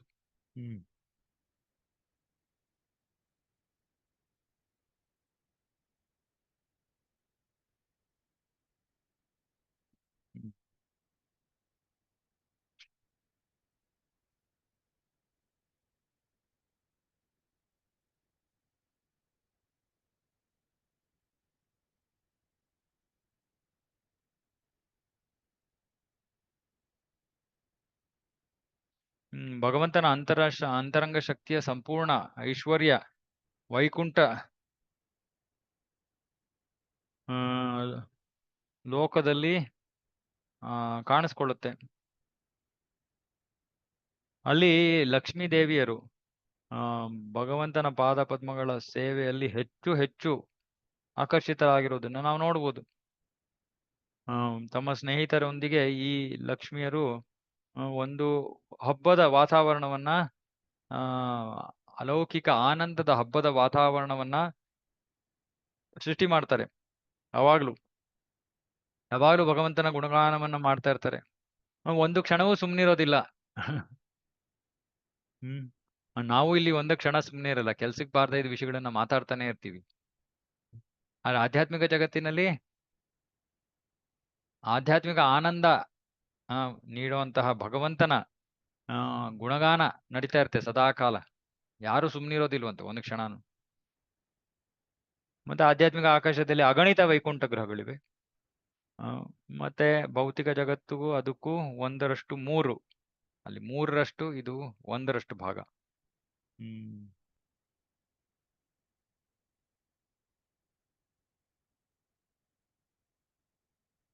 ಮತ್ತೆ ಇದು ಚೈತನ್ಯ ಚರಿತಾಮೃತದಲ್ಲಿ ಹೇಳ್ತಾರೆ, ಇದು ಒಂದು ಸಾಸಿವೆ ಕಾಳು, ಒಂದು ಬ್ರಹ್ಮಾಂಡ ಒಂದು ಸಾಸಿವೆ ಕಾಳು.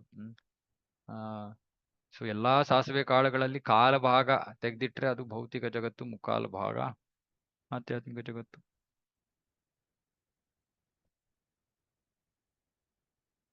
ಆದರೆ ನಾವು ಇಂಥ ಒಂದು ಸಾಸಿವೆ ಕಾಳಿನ ಒಂದು ಬ್ರಹ್ಮಾಂಡದಲ್ಲಿ ನಮ್ಮ ಜೀವನವನ್ನು ಶಾಶ್ವತವಾಗಿ ನಡೆಸೋ ಒಂದು ಪ್ರಯತ್ನದಲ್ಲಿದ್ದೀವಿ. ಶಾಶ್ವತವಾಗಿ ನಡೆಸ್ಬಿಡ್ಬೋದೇನೋ ಎಂಬಂತೆ ನಾವು ಪ್ರಯತ್ನ ಮಾಡ್ತಾ ಇದೀವಿ. ಮತ್ತೆ ನಮ್ಮ ಅಮೂಲ್ಯವಾದ ಮಾನವ ಶಕ್ತಿಯನ್ನ ವ್ಯರ್ಥ ಮಾಡ್ಕೋತಾ ಇದೀವಿ. ಯಾವುದು ನಾಶವಾಗುತ್ತೋ ಅದರ ಪೋಷಣೆಯಲ್ಲಿ ಅಥವಾ ಅದರ ಹಿಂದೆ ಓಡ್ತಾ ಶಕ್ತಿಯನ್ನ ನಾಶ ಮಾಡ್ಕೋತಾ ಇದೀವಿ, ವ್ಯರ್ಥ ಮಾಡ್ಕೋತಾ ಇದೀವಿ.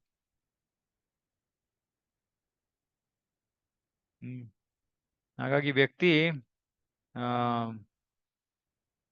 ಸರಳ ಜೀವನ, ಉನ್ನತ ಆಧ್ಯಾತ್ಮಿಕ ಚಿಂತನೆಯ ಜೀವನವನ್ನ ಅದಕ್ಕಾಗಿ ಅರಸಬೇಕು.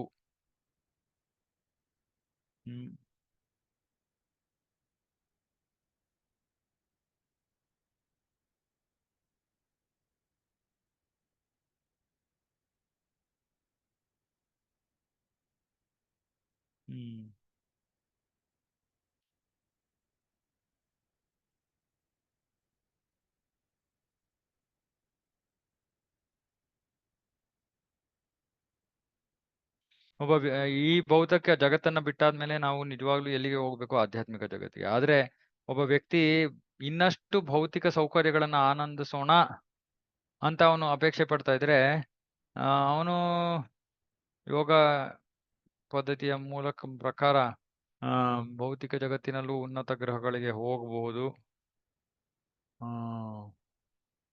ಅದು ಸುಮ್ಮನೆ ಸಮಯ ವ್ಯರ್ಥತೆ ಅಷ್ಟೇ. ಅಷ್ಟಾಂಗ ಯೋಗದಲ್ಲಿ ಇದನ್ನ ಪ್ರಕ್ರಿಯೆ ಪ್ರಾಣವಾಯುವನ್ನ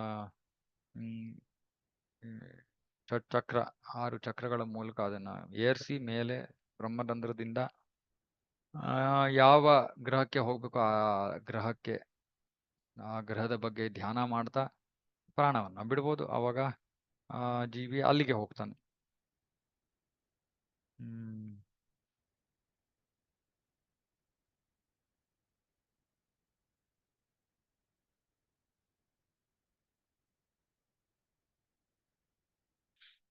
ಪ್ರಭುಪಾದರು ಹೇಳ್ತಾ ಇದ್ರೆ ನಮ್ಗೆ ಇಲ್ಲಿ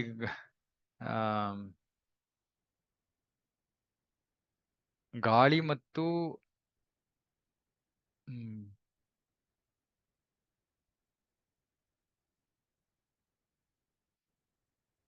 ಬೆಳಕಿನ ವೇಗವನ್ನು ಐಹಿಕ ವಿಜ್ಞಾನಿಗಳು ಗಾಳಿ ಮತ್ತು ಬೆಳಕಿನ ವೇಗವನ್ನು ಪರಿಗಣನೆಗೆ ತೆಗೆದುಕೊಳ್ಳುತ್ತಾರೆ. ಆದರೆ ಮನಸ್ಸು ಮತ್ತು ಬುದ್ಧಿಶಕ್ತಿಯ ವೇಗದ ಬಗೆಗೆ ಅವರಲ್ಲಿ ಮಾಹಿತಿ ಇಲ್ಲ.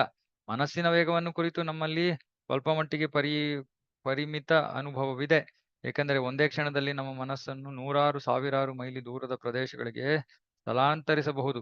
ಬುದ್ಧಿಶಕ್ತಿಯು ಇದಕ್ಕಿಂತ ಸೂಕ್ಷ್ಮವಾದದ್ದು. ಬುದ್ಧಿಶಕ್ತಿಗಿಂತ ಸೂಕ್ಷ್ಮವಾದದ್ದು ಆತ್ಮ. ಅದು ಬುದ್ಧಿಶಕ್ತಿ ಮತ್ತು ಮನಸ್ಸುಗಳ ಹಾಗೆ ಜಡ ವಸ್ತುವಲ್ಲ. ಆತ್ಮ ಭೌತಿಕವಾದದ್ದಲ್ಲ, ಆಧ್ಯಾತ್ಮಿಕವಾದದ್ದು. ಮನಸ್ಸು ಭೌತಿಕವಾದದ್ದು. ಆದ್ರೆ ನಮಗೆ ಇವಾಗ್ಲೂ ಇಷ್ಟೊಂದು ದಿನಗಳಿಂದ ವರ್ಷಗಳಿಂದ ನಾವೆಲ್ಲರೂ ಭಕ್ತಿ ಮಾಡ್ತಾ ಇದೀವಿ. ನಾನು ದೇಹ ಅಲ್ಲ, ನಾನು ಆತ್ಮ ಅಂತ ಹೇಳ್ತಾ ಇರ್ತೀವಿ. ಆದ್ರೂ ಆತ್ಮದ ಆಧ್ಯಾತ್ಮಿಕತೆಯ ಅನುಭವ ನಮಗೆ ಇನ್ನೂ ಆಗಿಲ್ಲ.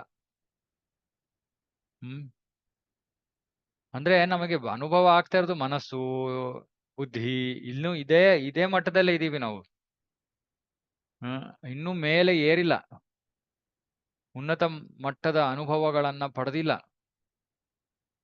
ಪಡೆದಿದ್ದೀವಿ, ಬಹಳ ಸ್ವಲ್ಪ. ಯಾವಾಗ ನಾವು ನಮ್ಮ ಬುದ್ಧಿ ಮನಸ್ಸುಗಳ ಶಕ್ತಿಯನ್ನ ಮೀರಿ ಕೃಷ್ಣನ ಸೇವೆಯಲ್ಲಿ ತೊಡಗಿರ್ತೀವಿ, ಆವಾಗ ಆ ಸೇವೆ ಯಾವ ರೀತಿ ಅದು ಪೂರೈಸಲ್ಪಡುತ್ತೆ ಅಂದ್ರೆ ಅವಾಗ ನಮ್ಗೆ ಗೊತ್ತಾಯ್ತು, ಓ ಇದು ಭೌತಿಕವಾದದ ಅಲ್ಲ ಅಂತ. ಆದ್ರೆ ಸಾಮಾನ್ಯವಾಗಿ ನಾವು ಭೌತಿಕ ಸ್ತರದಲ್ಲೇ ಇದೀವಿ.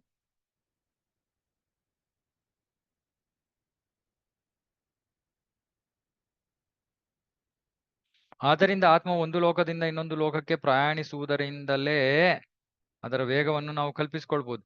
ಸೊ ಹಿಂಗೆ ಇವಾಗ ಆತ್ಮ ಇಲ್ಲಿ ಯೋಗಿ ಓಕೆ ನಾನು ಮಹಾರ್ಲೋಕಕ್ಕೆ ಹೋಗ್ಬೇಕು, ಸರಿ, ಸತ್ತ ತಕ್ಷಣ ಮಹಾರ್ಲೋಕಕ್ಕೆ ವರ್ಗಾವಣೆ ಆಯ್ತು. ಆತ್ಮ ಅಷ್ಟು ವೇಗವಾಗಿ ಹೊಟ್ಟೋಗ್ಬಿಡುತ್ತದು.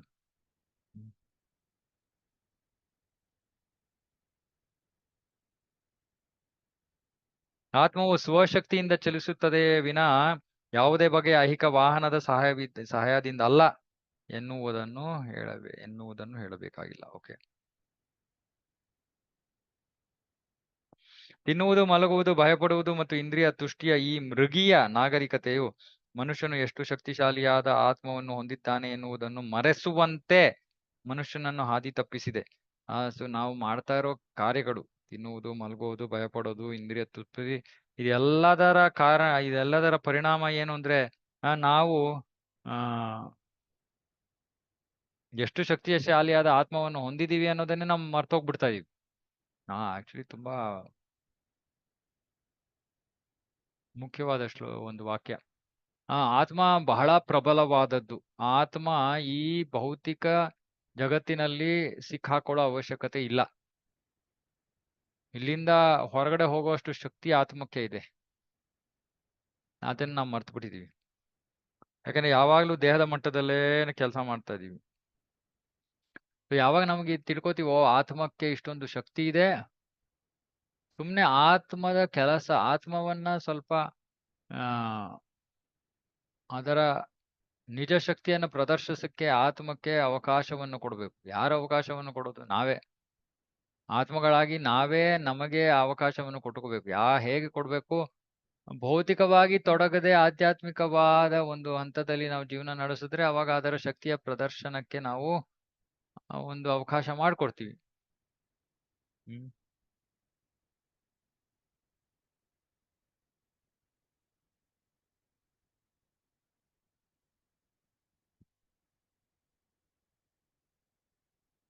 ಆತ್ಮವು ಸೂರ್ಯ, ಚಂದ್ರ ಅಥವಾ ವಿದ್ಯುತ್ ಶಕ್ತಿಗಿಂತ ಅನೇಕ ಪಟ್ಟು ಹೆಚ್ಚು ಪ್ರಕಾಶಮಯವು, ಥಳಥಳಿಸುವಂತಹುದು, ಶಕ್ತಿಶಾಲಿಯು ಆದ ಆಧ್ಯಾತ್ಮಿಕ ಕಿಡಿ.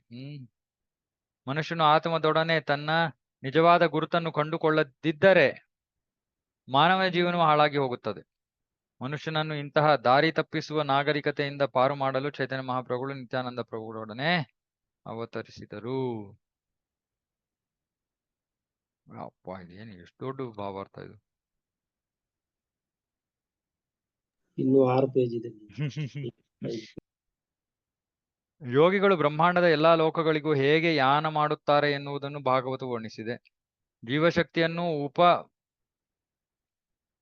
ಉಪಮಸ್ತಿಷ್ಕ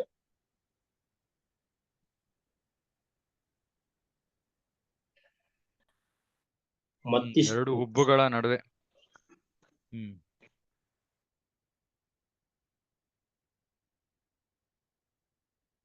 ಎಲ್ಲಿದು? ಒಂದು ನಿಮಿಷ.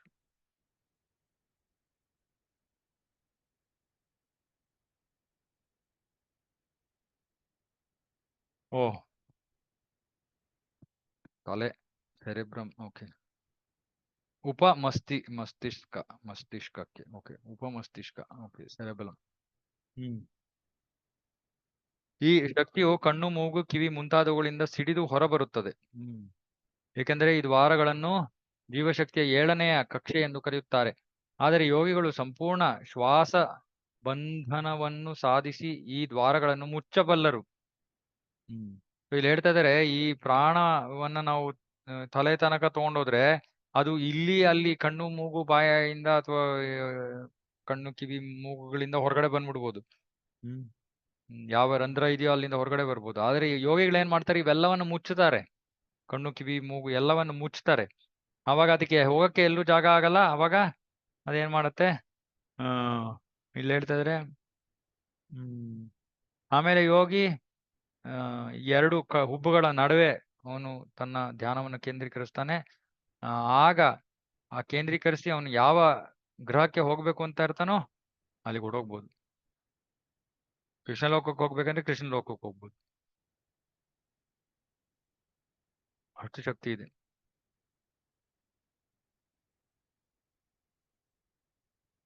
ದೇಹವನ್ನು ತೊರೆದು ಪರಿಪೂರ್ಣ ಪ್ರಜ್ಞಾವಸ್ಥೆಯಲ್ಲಿ ಒಂದು ಲೋಕದಿಂದ ಇನ್ನೊಂದು ಲೋಕಕ್ಕೆ ಪಯಣಿಸುವ ವಿಧಾನದಲ್ಲಿ ಯಶಸ್ಸನ್ನು ಸಾಧಿಸಿರುವ ಪರಿಪೂರ್ಣ ಯೋಗಿಗೆ ಅದು ಸಾಧಾರಣ ಮನುಷ್ಯನು ಕಿರಾಣಿ ಅಂಗಡಿಗೆ ನಡೆದುಕೊಂಡು ಹೋದಷ್ಟೇ ಸುಲಭ. ಈಗಾಗಲೇ ಚರ್ಚಿಸಿರುವಂತೆ ಐಹಿಕ ದೇಹವು ಆಧ್ಯಾತ್ಮಿಕ ಆತ್ಮಕ್ಕೆ ಒಂದು ಆವರಣ ಮಾತ್ರ. ಮನಸ್ಸು ಮತ್ತು ಬುದ್ಧಿಶಕ್ತಿಗಳು ಒಳ ಆವರಣಗಳು. ಭೂಮಿ, ನೀರು, ಗಾಳಿ ಮುಂತಾದವುಗಳಿಂದ ಅದು ಆದ ಸ್ಥೂಲ ದೇಹವು ಆತ್ಮದ ಮೇಲಿನ ಹೊರ ಆವರಣ. ಸೊ 2 ಆವರಣ, ಹೊರ ಆವರಣ, ಒಳ ಆವರಣ. ಮರಣ ಅಂದ್ರೆ ಹೊರ ಆವರಣವನ್ನ ಬಿಟ್ಟು ಒಳ ಆವರಣದೊಂದಿಗೆ ಇನ್ನೊಂದು ದೇಹಕ್ಕೆ ಹೋಗೋದು. ಮುಕ್ತಿ ಅಂದ್ರೆ ಒಳ ಆವರಣವನ್ನು ತ್ಯಜಿಸೋದು.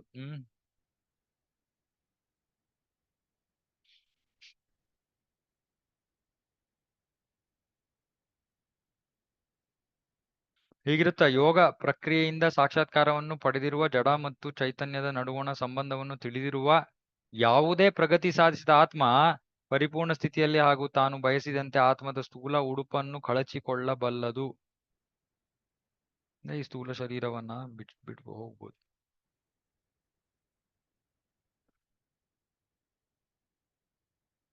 ದೇವರು ನಮ್ಮ ವಿಷಯದಲ್ಲಿ ಕರುಣಾಶಾಲಿ ಆಗಿರುವುದರಿಂದ ಪರವ್ಯೋಮದಲ್ಲಿ ಅಥವಾ ಐಹಿಕ ಆಕಾಶದಲ್ಲಿ ಯಾವುದು ಬೇಕೋ ಆ ಲೋಕದಲ್ಲಿ ಎಲ್ಲಿ ಬೇಕಾದರೂ ನಾವು ವಾಸ ಮಾಡಬಹುದು. ಆದರೆ ಈ ಸ್ವಾತಂತ್ರ್ಯವನ್ನು ದುರುಪಯೋಗಪಡಿಸಿಕೊಂಡರೆ ವ್ಯಕ್ತಿಯು ಐಹಿಕ ಪ್ರಪಂಚಕ್ಕೆ ಪತನ ಹೊಂದುತ್ತಾನೆ ಮತ್ತು ಬದ್ಧ ಜೀವನದ ತಾಪತ್ರಯಗಳ ಸಂಕಟದಲ್ಲಿ ಸಿಕ್ಕಿಕೊಳ್ಳುತ್ತಾನೆ.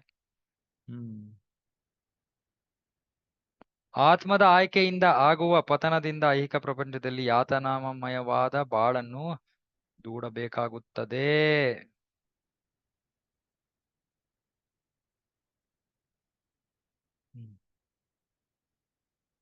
ಮರಣದ ಉತ್ಕಟ ಸಮಯದಲ್ಲಿ ವ್ಯಕ್ತಿಯು ತನ್ನ ಜೀವ ಶಕ್ತಿಯನ್ನು ಭ್ರೂ ಮಧ್ಯದಲ್ಲಿ ಕೇಂದ್ರೀಕರಿಸಿ ಎಲ್ಲಿಗೆ ಹೋಗಬೇಕೆಂದು ತೀರ್ಮಾನಿಸಬಹುದು. ಐಹಿಕ ಪ್ರಪಂಚದೊಡನೆ ಯಾವುದೇ ಸಂಪರ್ಕವನ್ನಿಟ್ಟುಕೊಳ್ಳಲು ಅವನು ಬಯಸದಿದ್ದರೆ ಒಂದು ಕ್ಷಣಕ್ಕಿಂತ ಕಡಿಮೆ ಅವಧಿಯಲ್ಲಿ ವೈಕುಂಠದ ದಿವ್ಯಧಾಮವನ್ನು ತಲುಪಿ ಅಲ್ಲಿ ತನ್ನ ಆಧ್ಯಾತ್ಮಿಕ ಕಾಯದಲ್ಲಿ ಸಂಪೂರ್ಣವಾಗಿ ಕಾಣಿಸಿಕೊಳ್ಳಬಹುದು. ಆ ಕಾಯ ಆಧ್ಯಾತ್ಮಿಕ ಪರಿಸರದಲ್ಲಿ ಅವನಿಗೆ ಸೂಕ್ತವಾಗಿರುತ್ತದೆ. ಆ ದೇಹ ಸ್ಥೂಲ ಮತ್ತು ಸೂಕ್ಷ್ಮ ರೂಪಗಳೆರಡರಲ್ಲೂ ಐಹಿಕ ಪ್ರಪಂಚವನ್ನು ಬಿಟ್ಟು ಹೊರಡಲು ಅವನು ಕೇವಲ ಬಯಸಿದರೆ ಸಾಕು. ನಾವು ಸುಮ್ಮನೆ ಇಲ್ಲಿಂದ ಹೊರಗಡೆ ಹೋಗಕ್ಕೆ ಬಯಸಿದರೆ ಸಾಕಂತೆ. ಅನಂತರ ಜೀವಶಕ್ತಿಯನ್ನು ಬ್ರಹ್ಮರಂಧ್ರವೆಂದು ಕರೆಯುವ ಶಿರದ ಅತ್ಯುನ್ನತ ಬಿಂದುವಿಗೆ ತಂದು ದೇಹವನ್ನು ಬಿಡಬೇಕು. ಯೋಗಾಭ್ಯಾಸದಲ್ಲಿ ಪರಿಪೂರ್ಣರಾದವರಿಗೆ ಇದು ಸುಲಭ.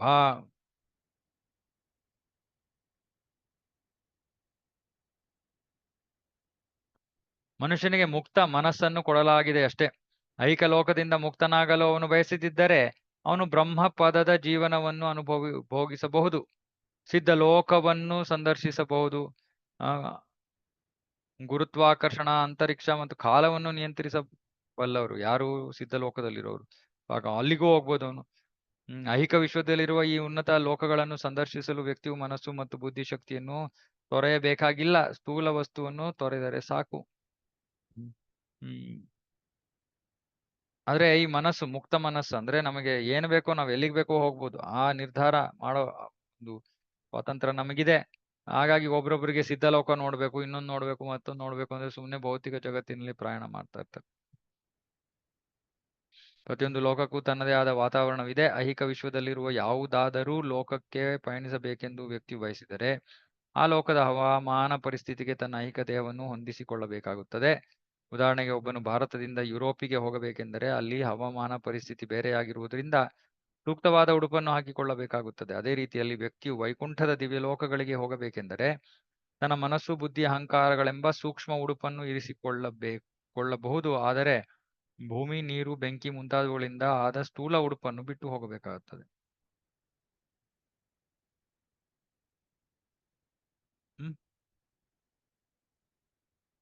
ಹರೇ ಕೃಷ್ಣ. ಏನಿ ತಪ್ಪರ್ತೀರ ಒಂದ್ ನಿಮಿಷ ಹೇಳಿ.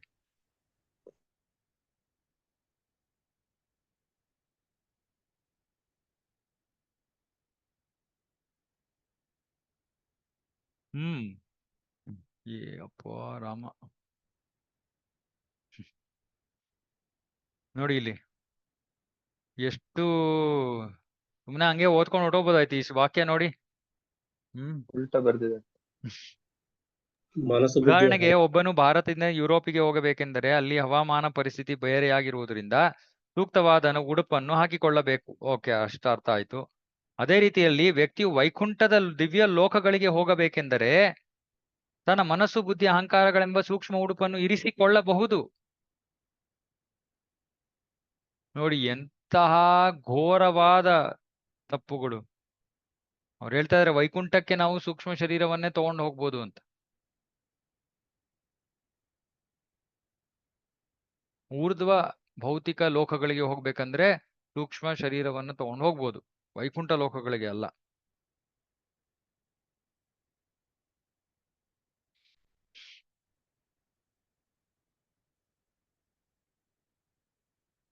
ಆಮೇಲೆ ತಿರ್ಗಾ ಅದೇನೆ ಮುಂದಿನ ವಾಕ್ಯದಲ್ಲಿ ಅದೇ ಹೇಳ್ತಾರೆ, ವ್ಯಕ್ತಿಯು ದಿವ್ಯಲೋಕಕ್ಕೆ ಹೋದ ಮೇಲೆ ಅವನು ಸ್ಥೂಲ ಮತ್ತೆ ಸೂಕ್ಷ್ಮ ದೇಹಗಳನ್ನು ಬದಲಾಯಿಸಿಕೊಳ್ಬೇಕು. ಯಾಕಂದ್ರೆ ವ್ಯಕ್ತಿಯು ಪರಮ ವ್ಯೋಮವನ್ನು ಸಂಪೂರ್ಣ ಆಧ್ಯಾತ್ಮಿಕ ರೂಪದಲ್ಲಿಯೇ ತಲುಪಬೇಕಾಗುತ್ತದೆ. ಅವನು ಬಯಸಿದರೆ ಉಡುಪಿನ ಈ ಬದಲಾವಣೆಯು ಮರಣ ಕಾಲದಲ್ಲಿ ತನ್ನಷ್ಟಕ್ಕೆ ತಾನೇ ಆಗುತ್ತದೆ. ಬಯಸಿದರೆ ಅಂದ್ರೆ ಸುಮ್ಮನೆ ಇಚ್ಛೆ ಪಟ್ರೆ ಅಂತಲ್ಲ, ಅದಕ್ಕೆ ಸಾಧನೆ ಮಾಡಿರ್ಬೇಕು, ಯೋಗ್ಯತೆ ಇರಬೇಕು, ಪರಿಶುದ್ಧನಾಗಿರ್ಬೇಕು. ಆಗ ಈ ಶರೀರ ಬದಲಾವಣೆ ಆಗತ್ತೆ. ಓಕೆ, ಇಲ್ಲಿಗೆ ನಿಲ್ಸೋಣ. ಪ್ರಭುಜಿ ಬಯಸಿದರೆ ಅಂದ್ರೆ ಆಪ್ಷನ್ ಇದೆಯಾ ಪ್ರಭುಜಿ, ಅದು ಮತ್ತೆ ಹೋಗ್ಬೋದು ಖಂಡಿತ ಆಪ್ಷನ್ ಇದ್ದೇ ಅಲ್ಲ, ಇದೆ ಅಲ್ಲ. ಸೂಕ್ಷ್ಮ ಶರೀರ ಹೋಗ್ಬೋದಂತಲ್ಲ ಹೀಗೆ. ಆಹಾ, ಇವಾಗ ಆಪ್ಷನ್ ಅಂದ್ರೆ ಏನು? ಇವಾಗ ನಾನು ಆಧ್ಯಾತ್ಮಿಕ ಜಗತ್ತಿಗೆ ಹೋಗ್ಬೇಕು ಅಂತ ನಿರ್ಧಾರ ಮಾಡಿದ್ರೆ ಆ ನಿರ್ಧಾರ ಅಥವಾ ಆಸೆಯಲ್ಲೇ ಸೂಕ್ಷ್ಮ ಶರೀರ ನಾಶವಾಗ್ಬೇಕು ಅನ್ನೋದು ಅಂತರ್ಗತವಾಗಿದೆ, ಅದ್ರಲ್ಲಾಗ್ಲೇ ಇನ್ಕ್ಲೂಡ್ ಆಗೋಗಿದೆ. ಅದನ್ನೇ ನಾವು ಅದಕ್ಕೋಸ್ಕರ ಬೇರೆ ಬಯಕೆಯನ್ನ ಇಟ್ಕೊಳ್ಳೋ ಅವಶ್ಯಕತೆ ಇಲ್ಲ. ಸುಮ್ನೆ ನಾವು ಆಧ್ಯಾತ್ಮಿಕ ಜಗತ್ತಿಗೆ ಹೋಗ್ಬೇಕು ಅಂತ ಇದ್ರೆ ಆಯ್ತು, ಅದಕ್ಕೆ ಅವಶ್ಯಕವಾಗಿರೋ ಏನೇನು ಬೇಕೋ ಅವೆಲ್ಲವೂ ಸಿದ್ಧವಾಗತ್ತೆ. ಅದು ಹಿನ್ನೆಲೆಯಲ್ಲಿ ಭಗವಂತ ನಡೆಸ್ತಾನೆ ಅದನ್ನ, ನಾವು ಅದರ ಬಗ್ಗೆ ಯೋಚನೆ ಮಾಡ್ಬೇಕಾಗಿಲ್ಲ. ಅದೇ ವ್ಯತ್ಯಾಸ, ಭಕ್ತರಿಗೂ ಈ ಬೇರೆ ಯೋಗಿಗಳಿಗೂ ವ್ಯತ್ಯಾಸ ಇದೆ. ನಮಗೆ ಆ ಒಂದು ಬದಲಾವಣೆಯ ನಾವು ಸ್ತರಕ್ಕೆ ಬಂದರೆ ಅವಶ್ಯಕವಾದ ಎಲ್ಲ ವಿಷಯಗಳನ್ನು ಭಗವಂತ ನಡೆಸ್ತಾನೆ. ಯೋಗಿಗಳಂತೆ ನಾವು ನಮ್ಮ ಪ್ರಾಣವಾಯವನ್ನು ಮೇಲೆತ್ತಬೇಕು, ಇಲ್ಲಿ ಕೂರಿಸ್ಬೇಕು, ಹಿಂಗ್ ಹೋಗ್ಬೇಕು, ಅದೆಲ್ಲ ಏನು ಅವಶ್ಯಕತೆ ಇಲ್ಲ ನಮಗೆ. ನಾವ್ ಅದ್ರ ಗೋಜಿಗೆ ಹೋಗ್ಬೇಕಾಗಿಲ್ಲ. ಸುಮ್ಮನೆ ಬಯಸಿದ್ರೆ ಆಟೋಮೆಟಿಕ್ ಆಗಿ ಸ್ಥೂಲ ಶರೀರ ಬಿಡ್ತೀವಿ, ಸೂಕ್ಷ್ಮ ಶರೀರ ಬಿಡ್ತೀವಿ, ಆಧ್ಯಾತ್ಮಿಕ ಶರೀರ ಸಿಗುತ್ತೆ. ಇಲ್ಲಿಂದ ಪ್ರಯಾಣ ಮಾಡಕ್ಕೆ ಏನು ಯಾವ ವಾಹನ ಬೇಕೋ, ಯಾವ ವಿಧಾನ ಬೇಕೋ ಅದು ಭಗವಂತ, ಎಲ್ಲ ಭಗವಂತ ಮಾಡ್ತಾನೆ, ನಾವೇನು ಮಾಡ್ಬೇಕಾಗಿಲ್ಲ. ಹರೇ ಕೃಷ್ಣ ಪ್ರಭು. ಇಲ್ಲಿಗೆ ನಿಲ್ಸೋಣ. ಹೇಳಿ ಪ್ರಭು. ಪ್ರಭು, ಈಗ ಹೇಳಿದ್ರೆ ನಾವು ದೇಹವನ್ನು ಬಿಟ್ಟಾಗ ವೈಕುಂಠ ಹೋಗ್ಬೇಕಂದ್ರೆ ಕ್ಷಣದಲ್ಲಿ ಹೋಗ್ತೇವೆ ಅಂತ ಹೇಳಿದ್ರೆ, ಸೊ ನಾವು ಇಮಿಡಿಯೇಟ್ ಆಗಿ ಈಗ ಬೇರೆ ದೇಹ ಪಡಿಬೇಕಂದ್ರೆ ಇಮಿಡಿಯೇಟ್ ಆತ್ಮ ಬಿಟ್ಟಾಗ ಇಮಿಡಿಯೇಟ್ ಅದು ಬೇರೆ ದೇಹ ಪಡಿತೀಯಾ ಇಲ್ಲ ಹಿಂಗೆ? ಭೌತಿಕ ಜಗತ್ತಿನಲ್ಲಿ ಇರ್ಬೇಕು ಅಂದ್ರೆ ನರಕಕ್ಕೆ ಹೋಗ್ಬೇಕು, ಸೊ ಎಲ್ಲಿಗೆ ಹೋಗ್ಬೇಕು ಅದೆಲ್ಲ ಇದೆಯಲ್ಲ ಅದರ ಪ್ರಕಾರ. ಆಧ್ಯಾತ್ಮಿಕ ಆದ್ರೆ ಜಗತ್ತಿಗೆ ಹೋಗ್ಬೇಕಂದ್ರೆ ಇಮಿಡಿಯೇಟ್. immediate. ಇಲ್ಲಿ ಪ್ರೋಸೆಸ್ ಇದೆ, ಇಲ್ಲಿ ಅಲ್ಲಿ ಹೋಗಕ್ ಯಾವ ಪ್ರಕ್ರಿಯೆ ಇಲ್ಲ, ಆಗೋಯ್ತು, ಎಲ್ಲ ರೆಡಿ ಆಗಿದೀವಿ ಚಕ್ ಅಂತ ಅಷ್ಟೇ, ದೇಹ ಬಿಟ್ಟ ತಕ್ಷಣ ರೈಟ್. ಮತ್ತೆ ಇನ್ನೊಂದು ಪ್ರಶ್ನೆ ಪ್ರಭು, ಇಲ್ಲಿ ಭೌತಿಕ ಜಗತ್ತು ಬಂದ್ಬಿಟ್ಟು ಒಂದು ಬ್ರಹ್ಮಾಂಡ ಸಾಸಿವೆ ಕಾಲ ಅಂತ ಹೇಳಿದ್ರೆ, ಒಂದು ಬ್ರಹ್ಮಾಂಡ ಅಂದ್ರೆ 14 ಲೋಕಗಳು ಸೇರಿದೆ ಒಂದು ಬ್ರಹ್ಮಾಂಡ. ಒಂದು ಬ್ರಹ್ಮಾಂಡ, ಹೌದು. ಅದರಲ್ಲಿ ಒಂದು ಕಾಲ್ ಭಾಗ ಅಂದ್ರೆ ಯಾವ ರೀತಿ ಅದು? ಅದ್ರಲ್ಲಿ ಒಂದ್ ಕಾಲ್ ಭಾಗ ಅಲ್ಲ, ಸಂಪೂರ್ಣ ಭಗವಂತನ ಸೃಷ್ಟಿಯಲ್ಲಿ ಕಾಲ್ ಭಾಗ ಭೌತಿಕ ಬ್ರಹ್ಮಾಂಡಗಳು. ಭೌತಿಕ ಜಗತ್ತಿರೋದು ಕಾಲ್ ಭಾಗ. ಪ್ರಭು, ಎಲ್ಲ ಬ್ರಹ್ಮಾಂಡಗಳು ಕಾಲ್ಭಾಗ. ಎಲ್ಲ ಬ್ರಹ್ಮಾಂಡಗಳು ಸೇರಿ ಭೌತಿಕ ಜಗತ್ತು. ಭೌತಿಕ ಜಗತ್ತಿನಲ್ಲಿ ಅಗಣಿತ ಬ್ರಹ್ಮಾಂಡಗಳಿವೆ. ಆ ಭೌತಿಕ ಜಗತ್ತೇ ಭಗವಂತನ ಸೃಷ್ಟಿಯ ಕಾಲಭಾಗ. ಓಕೆ ಪ್ರಭು, ಇನ್ನೊಂದು ಪ್ರಶ್ನೆ, ಈಗ ವೈಕುಂಠಲ್ಲಿ ಹೋದಾಗ ಎಲ್ಲಾರು ಯಾವ ಸೇವೆಯಲ್ಲಿ ತೊಡಗ್ತಾರೆ ಮತ್ತೆ ಯಾವ ತರ ಸೇವೆ ಮಾಡ್ತಾ ಇರ್ತಾರೆ ಪ್ರಭು? ಈಗ ವರ್ಣನೆ ಇಲ್ಲಿ ಬರ್ಲಿಲ್ಲ. ಅಲ್ಲ, ಅಷ್ಟ್ರ ಮಟ್ಟಿಗೆ ಇಲ್ಲಿ ಕೊಟ್ಟಿಲ್ವೇನೋ ಗೊತ್ತಿಲ್ಲ, ಮುಂದೆ ಇನ್ನೂ ಒಂದ್ 3-4 ಪೇಜ್ ಇದೆ. ಚತುರ್ಭುಜನ ಸ್ವರೂಪ ಸ್ಥಿತಿ, ಸ್ವರೂಪ ಅವ್ರು ಯಾವ ಸ್ಥಿತಿಯಲ್ಲಿ ಮುಂಚೆ ಸೇವೆ ಮಾಡ್ತಾ ಇದ್ರು ಅಲ್ಲಿಗೆ ವಾಪಸ್ ಹೋಗ್ತಾರೆ ಅಷ್ಟೇ. ಅಲ್ಲಿನೂ ಯಾವ ಸೇವೆಯಲ್ಲಿ ತೊಡಗ್ತಾರ ಅಂತ? ಯಾವ ಸೇವೆಯಲ್ಲಿ ಮುಂಚೆ ತೊಡಗ್ತಾ ಇದ್ರು ಪತಿತರಾಗಕ್ಕಿಂತ ಮುಂಚೆ ಅದನ್ನೇ ಮತ್ತೆ ಮುಂದುವರಿಸ್ತಾರೆ ಅಷ್ಟೇ.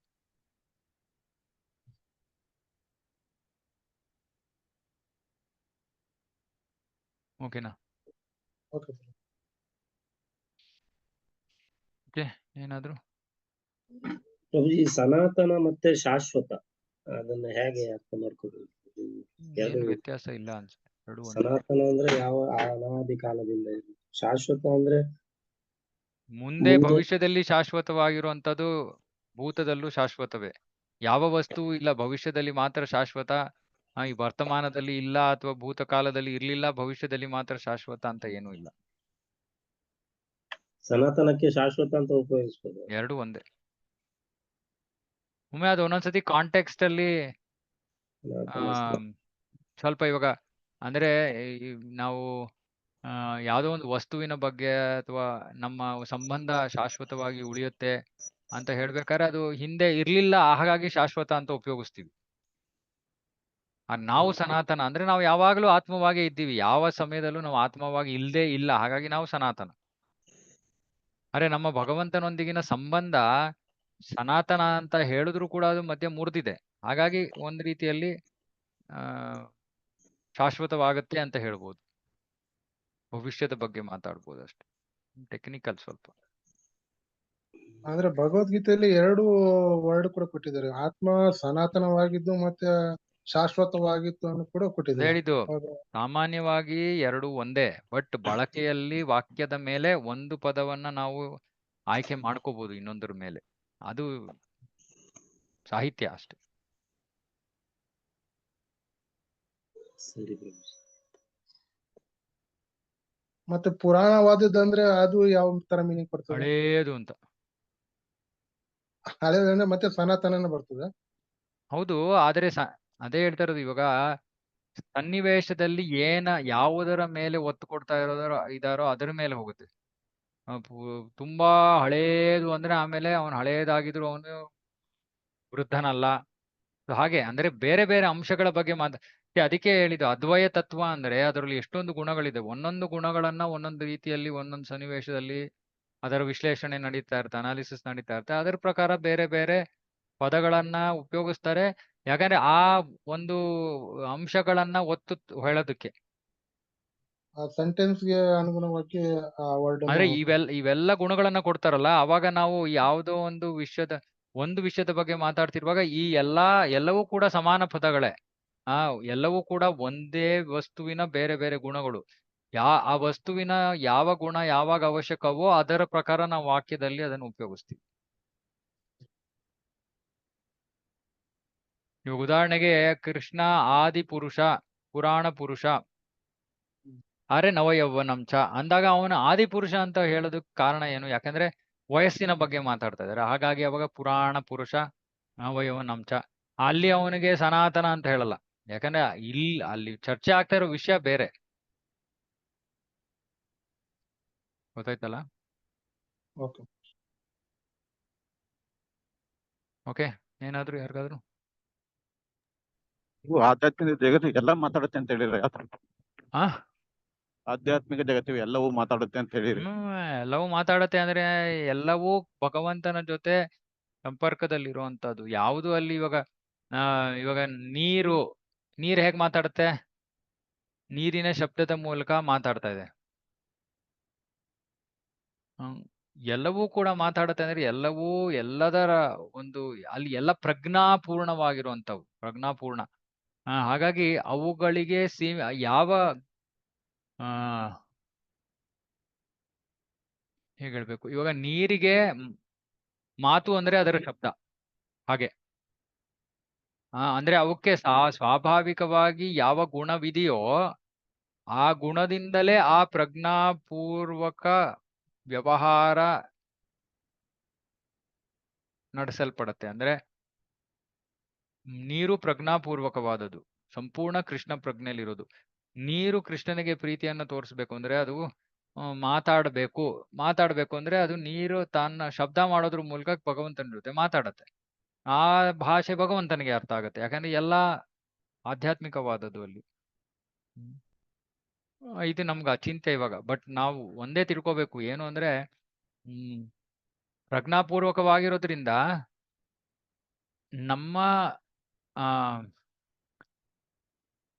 ನಮಗೆ ಇವಾಗ ಮನುಷ್ಯ ರೂಪದಲ್ಲಿ ಇಂದ್ರಿಯಗಳಿವೆ. ಆ ಇಂದ್ರಿಯಗಳು ಇನ್ನೊಂದು ವಸ್ತುವಲ್ಲಿ ಇಲ್ಲ ಅಂದ್ರೆ ಅದು ಆ ಮನುಷ್ಯನಷ್ಟೇ ಭಗವಂತನ ಜೊತೆ ಪ್ರೀತಿಯ ವ್ಯವಹಾರ ಮಾಡಕ್ ಆಗಲ್ಲ ಅಂತ ಅಲ್ಲ.